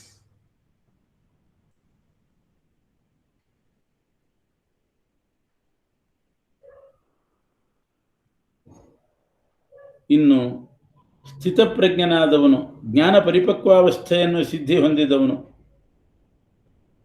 ಲಕ್ಷ್ಮೀದೇವಿಯನ್ನು ಪಡೆದು ಅಪರಬ್ರಹ್ಮ ಅಂತನಿಸಿದ ಮಹಾಲಕ್ಷ್ಮೀ ದೇವಿಯನ್ನು ಹೊಂದಿ ಆಮೇಲೆ ಪರಬ್ರಹ್ಮ ಅನ್ನುವ ಪರಮಾತ್ಮನನ್ನ ಸೇರುವ ಕ್ರಮ ಹೇಳ್ತೇನೆ. ಬುದ್ಧಿಯ ವಿಶುದ್ಧಯ ಯುಕ್ತೋ ಧೃತ್ಯಾತ್ಮಾನಂ ನಿಯಮ್ಯ ಚ ಶಬ್ದಾದೀನ್ ವಿಷಯಾಂಸ್ ತ್ಯಕ್ತ್ವಾ ರಾಗದ್ವೇಷೋ ವಿವಿಧಸ್ಯ ಚ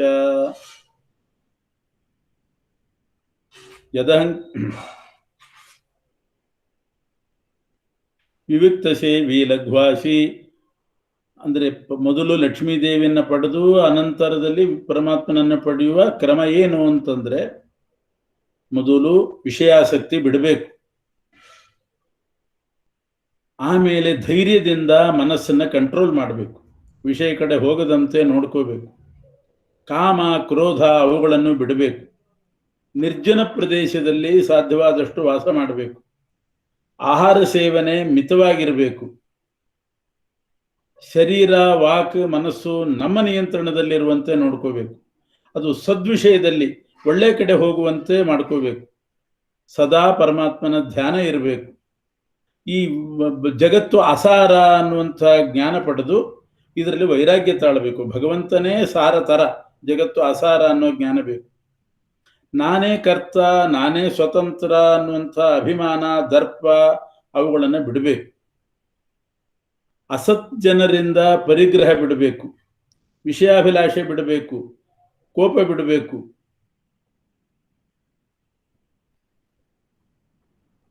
ಹೀಗೆ ಮನಸ್ಸನ್ನು ನಿಯಂತ್ರಣ ಮಾಡಿಕೊಂಡು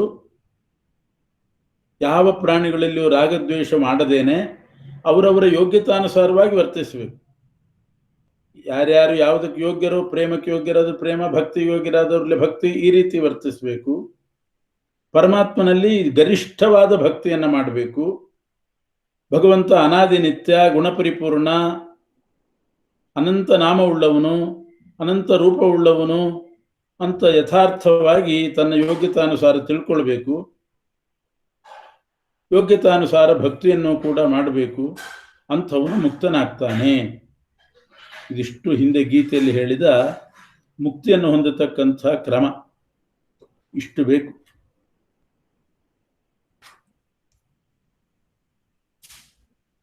ಸರ್ವಕರ್ಮಾಣ್ಯಪಿ ಸದಾ ಕುರ್ವಾಣೋ ಮದ್ವ್ಯಪಾಶ್ರಯ ಮತ್ಪ್ರಸಾದಾದವಾಪ್ನೋತಿ ಶಾಶ್ವತಂ ಪದಮವ್ಯಯಂ.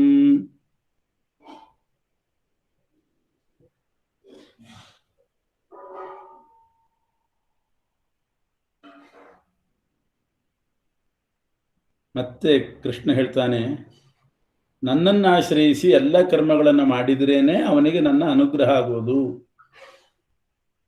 ಮಾಡಿದ ಕರ್ಮಗಳನ್ನೆಲ್ಲ ಮಾಡಬೇಕು ಅಂತ ಅನ್ನೋದಂತೂ ಆಯ್ತಲ್ಲ, ಆದರೆ ಅದನ್ನ ನನಗೆ ಅರ್ಪಿಸದೇ ಇರಬಾರ್ದು, ನನಗೇ ಅರ್ಪಿಸಬೇಕು. ಆವಾಗ ಶ್ರೇಯೋಭಾಗಿ ಆಗ್ತೇನೆ ನೀನು.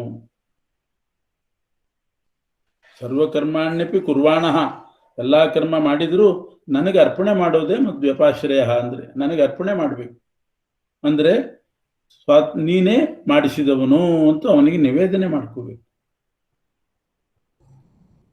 ಚೇತಸ ಸರ್ವಕರ್ಮಾಣಿ ಮಯಿ ಸನ್ಯಸ್ಯ ಮತ್ಪರಃ ಬುದ್ಧಿಯೋಗಮುಪಾಶ್ರಿತ್ಯ ಮಚ್ಚಿತ್ತ ಸತತಂ ಭವ. ಮಚ್ಚಿತ್ತ ಸರ್ವದುರ್ಗಾಣಿ ಮತ್ಪ್ರಸಾದಾತ್ ತರಿಷ್ಯಸಿ ಅಥ ಚೇತ್ವಮಹಂಕಾರಾನ್ನ ಶ್ರೋಷ್ಯಸಿ ವಿನಂಕ್ಷಸಿ. ಹೀಗೆ ವಿಹಿತ ಧರ್ಮವನ್ನು ಆಚರಿಸೋದೇ ಪರಮಧರ್ಮ. ಆದ್ದರಿಂದ ಕ್ಷತ್ರಿಯನಾದ ನೀನು ಯುದ್ಧವನ್ನು ಶುದ್ಧಾಂತಃಕರಣನಾಗಿ ಮಾಡಿ ಜ್ಞಾನವನ್ನು ಪಡೆದು ನನ್ನ ಸಾಕ್ಷಾತ್ಕಾರವನ್ನು ಪಡೆದು ನನ್ನ ಅನುಗ್ರಹವನ್ನು ಪಡೆದು ಆಮೇಲೆ ಮೋಕ್ಷ ಪಡಿ. ಇಷ್ಟು ನಿನಗೆ ನಾನು ಇದುವರೆಗೆ ಹೇಳಿದ್ದು ಅಂತ. ಅಹಂಕಾರದಿಂದ ನೀನೇನಾದರೂ ನಾನು ಹೇಳಿದ್ದನ್ನು ಕೇಳದೆ ಹೋದರೆ ಯಾವ ಪುರುಷಾರ್ಥವೂ ನಿನಗೆ ಸಿಗೋದು.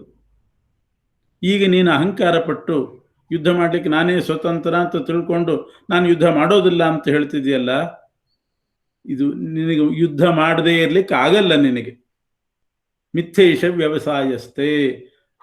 ನಾನು ಉಪದೇಶ ಮಾಡೋದು ಮಾಡಿದೆ, ಆದರೆ ನೀನು ಕೂಡ್ತೀನಿ ಸುಮ್ಮನೆ ಅಂದರೆ ನಿಂಗೆ ಕೂಡ್ಲಿಕ್ಕೆ ಬಿಡಲ್ಲ. ಪ್ರಕೃತಿ ಸ್ವಾಮ್ ನಿಯೋಕ್ಷತೆ. ನೀನು ಸ್ವತಂತ್ರ ಅಲ್ಲ, ಅನಿವಾರ್ಯವಾಗಿ ಯುದ್ಧ ಮಾಡಲೇಬೇಕಾಗ್ತದೆ.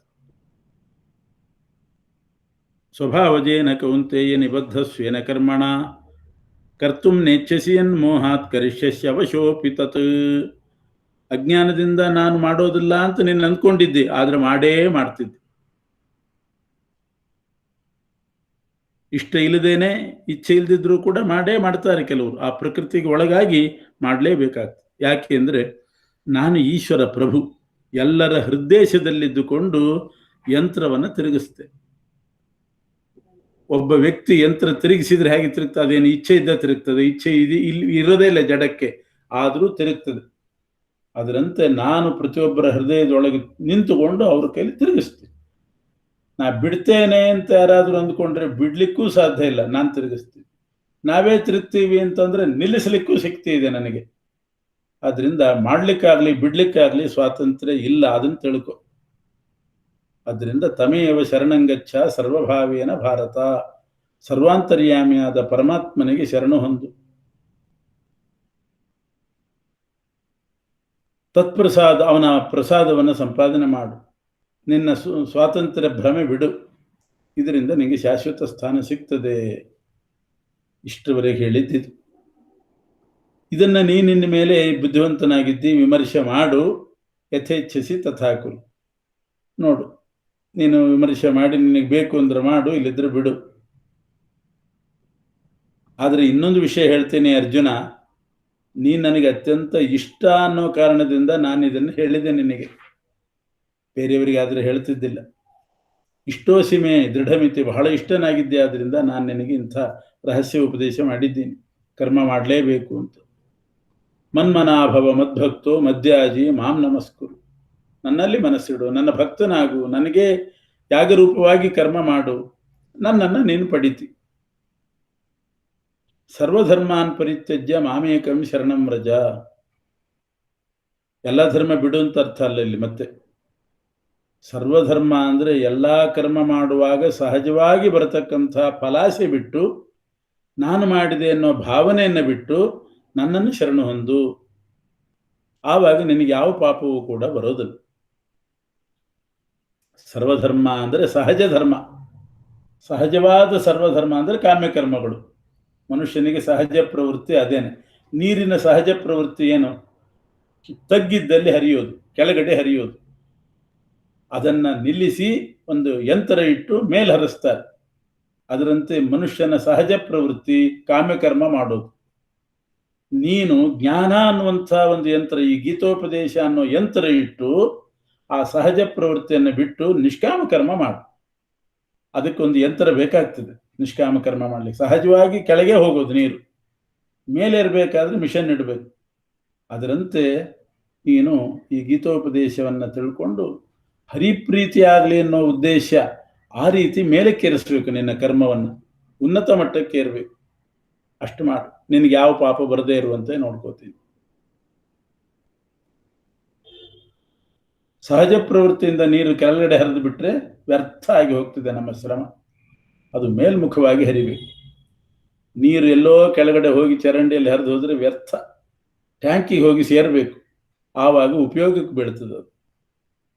ಇದಂತೆ ನಾತಪಸ್ಕಾಯ ನಾಭಕ್ತಾಯ ಕದಾಚನ ನಚ ಶುಶ್ರೂಷವೇ ವಾಚ್ಯಂ ನಚ ಮಾಂ ಯೋಭ್ಯಸೂಯತಿ.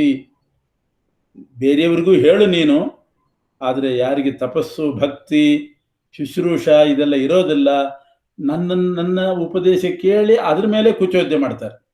ನನ್ನ ಮಾತು ಕೇಳಿ ಅದ್ರ ಮೇಲೆ ಕುಚೋದ್ಯ ಮಾಡಿ ಹಾಸ್ಯ ಮಾಡುವವರಿಗೆ ಹೇಳಬೇಡ, ನನ್ನ ಭಕ್ತರಿಗೆ ಹೇಳಬೇಕು.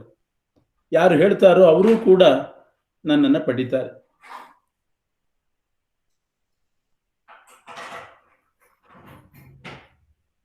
ಹೀಗೆ ಮತ್ತು ಯಾರು ಇದನ್ನು ಈ ಗೀತೆಯನ್ನು ಅಧ್ಯಯನ ಮಾಡ್ತಾರೋ, ನಿನ್ನ ಸಂವಾದವನ್ನು ಅವರೊಂದು ಜ್ಞಾನಯಜ್ಞವನ್ನೇ ಮಾಡಿ ನನ್ನನ್ನು ಆರಾಧನೆ ಮಾಡಿದ ಹಾಗೆ ಆಗ್ತದೆ ಅಂತ ಹೇಳ್ತಾನೆ. ಶ್ರದ್ಧಾವಾನ್ ಅನಸೂಯಶ್ಚ, ಶ್ರದ್ಧೆಯಿಂದ ಅಸೂಯಾದಿರಹಿತನಾಗಿ ಯಾರು ಇದನ್ನು ಶ್ರವಣ ಮಾಡ್ತಾನೋ ಅವನು ಕೂಡ ವಿಶೇಷ ಪುಣ್ಯಕರ್ಮಗಳ ಲೋಕವನ್ನು ಪಡಿತಾನೆ ಅಂತ ಹೇಳಿ, ಅರ್ಜುನ ನಾ ಹೇಳಿದ್ದೆಲ್ಲ ಕೇಳಿಸ್ಕೊಂಡಿದ್ದೀಯಲ್ಲ ಏಕಾಗ್ರ ಮನಸ್ಸಿನಿಂದ? ಅಜ್ಞಾನ ಅನ್ನೋ ಮೋಹ ಹೋಯ್ತು ತಾನೆ, ನಾನೇ ಸ್ವತಂತ್ರ ಅನ್ನೋ ಭ್ರಮೆ ಹೋಯ್ತು ತಾನೆ ಅಂತ ಕೇಳಿದಾಗ ಹೇಳ್ತಾನೆ, ನಷ್ಟೋ ಮೋಹ. ಹೌದು, ಮೋಹ ಅನ್ನೋ ಮೋಡ ಕವದಿತ್ತು, ಈಗ ಆ ಮೋಹ ಹೋಯ್ತು, ನಿನ್ನ ಅನುಗ್ರಹದಿಂದ ಹೋಯ್ತು. ಹಿಂದಿನ ಹಳೆ ನೆನಪು ಬರ್ಲಿಕ್ಕೆ ಶುರುವಾಗಿದೆ. ನೀನೇ ಸ್ವತಂತ್ರ, ನಾನಲ್ಲ, ನಿನ್ನ ಆಜ್ಞಾ ಪರಿಪಾಲನೆ ಮಾಡಬೇಕು ಅನ್ನುವಂಥ ನೆನಪು ಈಗ ಬರ್ಲಿಕ್ಕೆ ಶುರುವಾಗಿದೆ. ಮಧ್ಯದಲ್ಲಿ ಸ್ವಲ್ಪ ಕಾಲ ಮೋಡ ಬಂದ ಹಾಗೆ ಬಂದು ಆ ಬಿಸಿಲು ಪ್ರಕಾಶ ಹೋಗಿತ್ತು, ಈಗ ಬರ್ತಾ ಇತ್ತು ಅಂತ ಇಷ್ಟು ಹೇಳಿ, ಕರಿಷ್ಯೇ ವಚನಂತವ, ನಿನ್ನ ಮಾತು ನಡೆಸ್ತೇನೆ ನಾನು, ಏನ್ ಬೇಕೋ ಅದು ಮಾಡು, ನಾ ಹೇಳೋದಂತೂ ಹೇಳಿದ್ದೀನಿ, ನಿನಗೆ ಇಚ್ಛೆ ಬಂದ ಹಾಗೆ ಮಾಡು ಅಂದಿಯಲ್ಲ, ನನಗೆ ಇಚ್ಛೆ ಬಂದ ಹಾಗೆ ಮಾಡೋದಿಲ್ಲ, ನಿನ್ನ ಇಚ್ಛಾ ಪ್ರಕಾರ ನಾನು ಮಾಡ್ತೇನೆ ಅಂತ ಮಾತು ಕೊಟ್ಟು. ಆಮೇಲೆ ಸಂಜಯ್ ಹೇಳ್ತಾನೆ, ಇತ್ಯಹಂ ವಾಸುದೇವಸ್ಯ ಪಾರ್ಥಸ್ಯ ಚ ಮಹಾತ್ಮನಃ ಸಂವಾದಮಿಮಮ ಶ್ರೌಷಂ ರೋಮಹರ್ಷಂ ಅದ್ಭುತಂ ರೋಮಹರ್ಷಣಂ. ಧೃತರಾಷ್ಟ್ರ, ಹೀಗೆ ಕೃಷ್ಣ ಅರ್ಜುನರಿಗೆ ನಡೆದ ಸಂವಾದ ರೋಮಾಂಚಕಾರಿ, ಅದನ್ನು ವ್ಯಾಸರ ಪ್ರಸಾದದಿಂದ ನಾನು ಕೇಳಿಸ್ಕೊಂಡೆ. ದೊಡ್ಡ ಅನುಗ್ರಹ ಮಾಡಿದರು ವ್ಯಾಸರು, ಅವರಿಂದ ನಾನು ಕೇಳಿಸ್ಕೊಂಡೆ. ಈಗ ಅದನ್ನು ನೆನಪು ಮಾಡಿಕೊಂಡ ಹಾಗೆಲ್ಲ ನನಗೆ ರೋಮಾಂಚ ಆಗ್ತದೆ. ಅಂಥ ಒಂದು ಮತ್ತು ಆ ವಿಶ್ವರೂಪ ನೋಡಿದ್ದು ಇದೆಲ್ಲ ಬಹಳ ಸಂತೋಷ ಉಂಟು ಮಾಡಿದೆ. ಒಟ್ಟಿನಲ್ಲಿ ಯತ್ರ ಯೋಗೇಶ್ವರ ಕೃಷ್ಣ ಯತ್ರ ಪಾರ್ಥೋ ಧನುರ್ಧರ ತತ್ರ ಶ್ರೀರ್ವಿಜಯೋ ಭೂತಿರ್ಧ್ರುವ ನೀತಿರ್ಮತಿರ್ಮಮ. ಇಂಥ ಉಪದೇಶ ಮಾಡಿದ ಕೃಷ್ಣ ಎಲ್ಲಿರ್ತಾನೋ, ಪ್ರಯತ್ನಶೀಲನಾಗಿರ್ತಕ್ಕಂಥ ಅರ್ಜುನ ಎಲ್ಲಿರ್ತಾನೋ ಅಲ್ಲಿ ಜಯ ಬರೋದು ನಿಶ್ಚಿತ ಅಂತ ನನಗೆ ಅನಿಸ್ತಾ ಇದೆ. ಎಂಥ ಉಪದೇಶ ಮಾಡಿದ್ದಾನೆ. ಆದ್ದರಿಂದ ಯುದ್ಧದಲ್ಲಿ ಜಯ ಯಾರಿಗೆ ಅಂತ ಕೇಳಿದರೆ, ಹೀಗೆ ಹಿಂದೇಟು ಹಾಕಿದಂಥ ಅರ್ಜುನನನ್ನು ಹುರಿದುಂಬಿಸಿದ ಕೃಷ್ಣ ಎಲ್ಲಿದ್ದಾನೋ, ಮುಂದೆ ಹೆಜ್ಜೆ ಇಡ್ಲಿಕ್ಕೆ ತಯಾರಾದಂಥ ಅರ್ಜುನ ಎಲ್ಲಿರ್ತಾನೋ ಅಲ್ಲೇ ಜಯ ಅಂತ ಹೇಳಿ ಮುಕ್ತಾಯ ಮಾಡಿದ್ದಾನೆ. ಇತಿ ಶ್ರೀಮತ್ ಭಗವದ್ಗೀತಾಸೂಪನಿಷತ್ಸು ಬ್ರಹ್ಮವಿದ್ಯಾಯಾಂ ಯೋಗಶಾಸ್ತ್ರೇ ಶ್ರೀಕೃಷ್ಣಾರ್ಜುನ ಸಂವಾದೆ ಮೋಕ್ಷ ಸನ್ಯಾಸ ಯೋಗೋ ನಾಮ 18ೋಧ್ಯಾಯ. ಶ್ರೀಕೃಷ್ಣಾರ್ಪಣಮಸ್ತು. ಇಂಥ ಭಗವದ್ಗೀತೆಗೆ ಆಚಾರ್ಯರು ಭೂಮಿಯಲ್ಲಿ ಅವತಾರ ಮಾಡಿ ಮೊಟ್ಟ ಮೊದಲು ಮಾಡಿದ್ದೇನು ಅಂದರೆ ಗೀತಾಭಾಷ್ಯಂ ಚಕಾರಾದೌ ಪ್ರಥಮಂ ತುಷ್ಟಿದಂ ಹರೇಹೇ. ಗೀತಾ ಗ್ರಂಥಕ್ಕೆ ಭಾಷ್ಯವನ್ನು ರಚನೆ ಮಾಡಿದರು ಶ್ರೀಮದ್ ಆಚಾರ್ಯರು. ಅವತಾರ ಮಾಡಿ ಮೊದಲು ಮಾಡಿದ ಕೆಲಸ ಗೀತಾ ಭಾಷ್ಯ. ಅದನ್ನು ಬದ್ರಿ ನಾರಾಯಣನಿಗೆ ಸಮರ್ಪಣೆ ಮಾಡಿದರು. ಬದ್ರಿ ತನಕ ಹೋಗಿ ಅಲ್ಲೇ ಕೂತ್ಕೊಂಡು ಅಲ್ಲೇ ಶಿಷ್ಯರಿಗೆ ಪಾಠ ಹೇಳಿ ಅದನ್ನು ಸಮರ್ಪಣೆ ಮಾಡಿದ್ದಾರೆ ಶ್ರೀಮದ್ ಆಚಾರ್ಯರು. ನಾರಾಯಣ ದೇವರು ಆವಾಗಲೇ ಆ ವಿಗ್ರಹದಲ್ಲಿದ್ದವರು ಮಧ್ವಾಚಾರ್ಯ ಜೊತೆಗೆ ಮಾತಾಡಿದ್ರು. ಒಂದು ಸಲ ಪಾಠ ಹೇಳುವಾಗ ಶಿಷ್ಯರಿಗೆ ನಿದ್ದೆ ಬಂತು ಅಂತ ಆಚಾರ್ಯ ನಿಲ್ಲಿಸಿದ್ರಂತೆ. ನಾರಾಯಣ ದೇವರು ಹೇಳಿದರು, ಅವರಿಗೆ ನಿದ್ದೆ ಬಂದ್ರೆ ಮಲ್ಕೊಳ್ಳಿ, ನಾ ಕೇಳ್ತಾ ಇದ್ದೀನಿ ಹೇಳ್ರಿ ಎಂದ್ರಂತೆ. ಇಂಥ ಅತ್ಯಂತ ಪ್ರಿಯವಾದ ಭಾಷ್ಯವನ್ನು ಬರೆದವರು ಶ್ರೀಮದ್ ಆಚಾರ್ಯರು. ಅದರ ಅವಲಂಬನೆಯಿಂದಲೇ ಟೀಕಾ ಬರೆದರು. ರಾಯರು ವಿವೃತಿ ಬರೆದಿದ್ದಾರೆ. ಅದನ್ನಿಟ್ಟುಕೊಂಡು ಯಥಾಶಕ್ತಿ ಯಥಾಮತಿ ಹೇಳಿದ್ದೇವೆ. ಇವತ್ತು ಶ್ರೀಮಧ್ವ ಜಯಂತಿ, ಆಚಾರ್ಯರು ಅವತಾರ ಮಾಡಿದ ದಿವಸ. ಅವರಿಗೆ ಅತ್ಯಂತ ಪ್ರಿಯವಾದ ಗೀತಾ ಮಂಗಳ ಮಹೋತ್ಸವ ನಡೀತಾ ಇರೋದು ಬಹಳ ವಿಶೇಷವೇ. ಯಾಕೆಂದರೆ ಸೂರ್ಯ ಅಸ್ತ ಆಗುವಾಗಲೂ ಅರ್ಘ್ಯ ಕೊಡಬೇಕು, ಸೂರ್ಯ ಉದಯ ಆಗುವಾಗಲೂ ಅರ್ಘ್ಯ ಕೊಡಬೇಕು. ಜ್ಞಾನ ಸೂರ್ಯರಾದ ಮಧ್ವಾಚಾರ್ಯರ ಉದಯದ ದಿವಸ ಇದು. ಜ್ಞಾನೋದಯ ಆಗುವಾಗ ಅರ್ಘ್ಯ ಕೊಡಬೇಕಲ್ಲ, ಹಾಗೆ ವರ್ಧಂತಿ ದಿವಸ, ಮಧ್ವ ಜಯಂತಿ ದಿವಸ ಅವರಿಗೆ ಅರ್ಘ್ಯ ಪ್ರದಾನ ಮಾಡಿದಂತೆ ಅವರಿಗೆ ಸಮ್ಮತವಾದ ಗೀತಾ ಮಂಗಳ ನಡೀತಾ ಇರೋದು ಅವರಿಗೆ ಅರ್ಘ್ಯ ಪ್ರದಾನ ಮಾಡಿದಂತೆಯೇ ಲೆಕ್ಕ.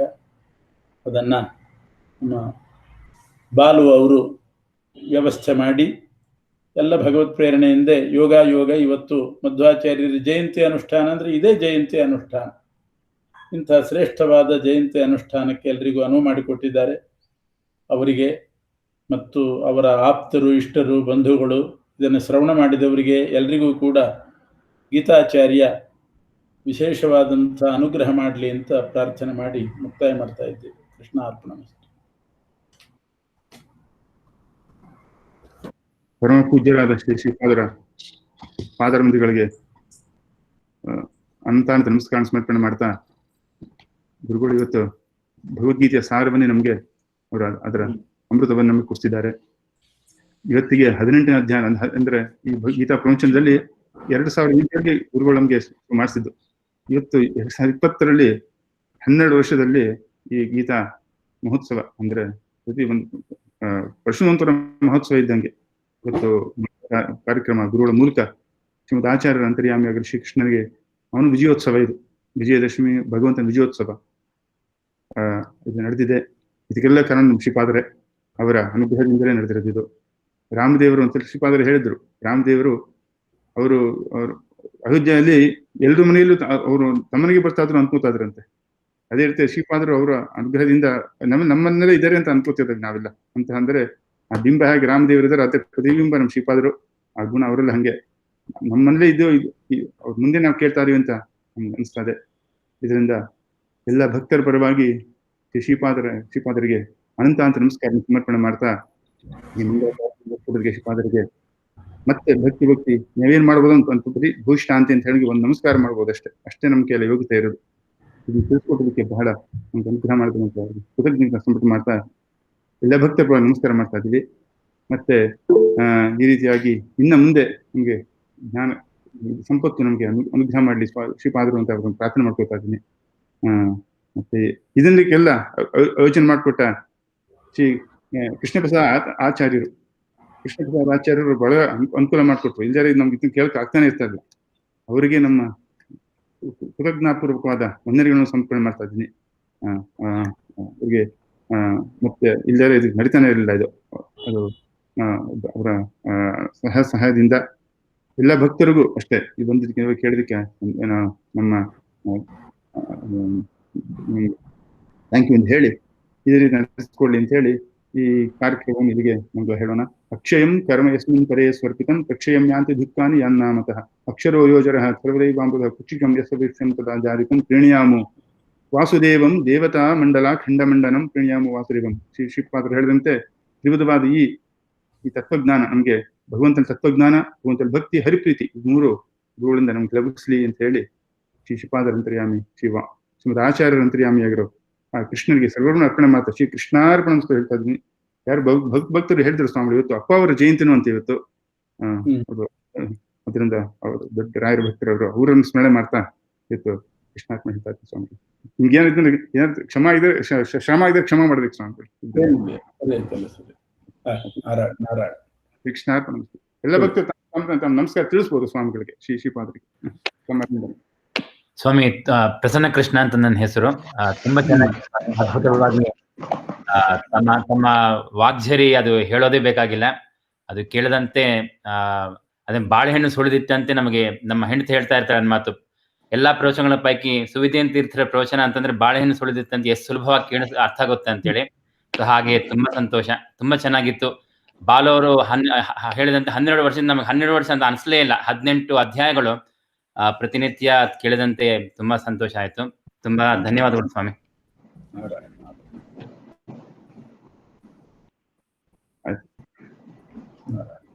ಇಲ್ಲಿಗೆ ಈ ಕಾರ್ಯಕ್ರಮ ಮುಗಿಸೋಣ. ಶ್ರೀ ಕೃಷ್ಣಾರ್ಪಣ ಮಂಗಳಂ. ಶ್ರೀ ಕೃಷ್ಣಾರ್ಪಣ.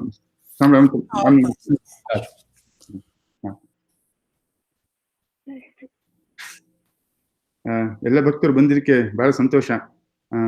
ಎಲ್ಲ ಬಂದು ಪಾಲ್ಗೊಂಡಿದ್ದಕ್ಕೆ ಎಲ್ಲ ಒಂದು ಭಗವಂತ ಸನ್ನಿಧಾನ ಅಷ್ಟೇ ಜಾಸ್ತಿನೇ ಆಗ್ತದೆ. ಅದರಿಂದ ಶ್ರೀಪಾದರಿಗೂ ಬಹಳ ಅದರಿಂದ ಭಕ್ತರನ್ನ ನೋಡಿ ಅವರ ದೃಷ್ಟಿ ಆಮೇಲೆ ಬಿದ್ದಿದೆ ಅಂದ್ರೆ ಅನುಗ್ರಹ ಆಯ್ತು ಅಂತಾನೆ ತಿಳ್ಕೊಬೇಕು ನಾವು. ಅದರಿಂದ ನೀವೆಲ್ಲ ಬಂದಿದ್ದಕ್ಕೆ ಧನ್ಯವಾದಗಳು ಮತ್ತು ಅಭಿನಂದನೆಗಳು ಎಲ್ಲ ನಿಮ್ಗೆ. ಇದೇ ಮುಂದೆ ನಮಗೆ ಶ್ರೀಪಾದರನ್ನ ಪ್ರಾರ್ಥನೆ ಮಾಡ್ಕೊತಾ ಇದೀವಿ. ಉಪನಿಷತ್ತು ಅದರ ಸಾರ ಅಂತ ತಿಳಿಸಿ ಅಂತ ಅದು ಸ್ವಾಮಿಗಳು ಅವರು ನಮ್ಗೆ ಅನುಗ್ರಹ ಮಾಡ್ತಾರೆ. ಅದಕ್ಕೆ please be watching out for the news. ಇಲ್ಲಿಗೆ ಇವತ್ತಿನ ಕಾರ್ಯಕ್ರಮ ಮುಗಿತು. ಭರದ ಶ್ರೀ ಕೃಷ್ಣಾರ್ಪಣ. ಕಾರ್ಯಕ್ರಮ ಅವಕಾಶ ಮಾಡಿಕೊಟ್ಟಿದ್ದಕ್ಕೆ ತುಂಬಾ ಧನ್ಯವಾದಗಳು. ನಮಸ್ಕಾರ.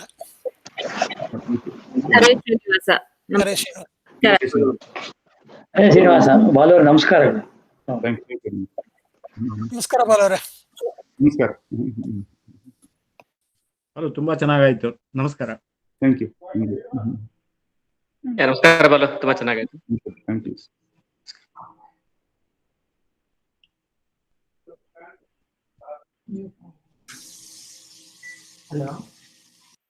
ಥ್ಯಾಂಕ್ಸ್ ಬಾಲು ಅವರೇ. ಗುರುಗಳ ದರ್ಶನ ಆಯ್ತು. ಒಳ್ಳೆ ದಿವಸ ಇವತ್ತು. Thank you very much for arranging this. ನಮಸ್ಕಾರ.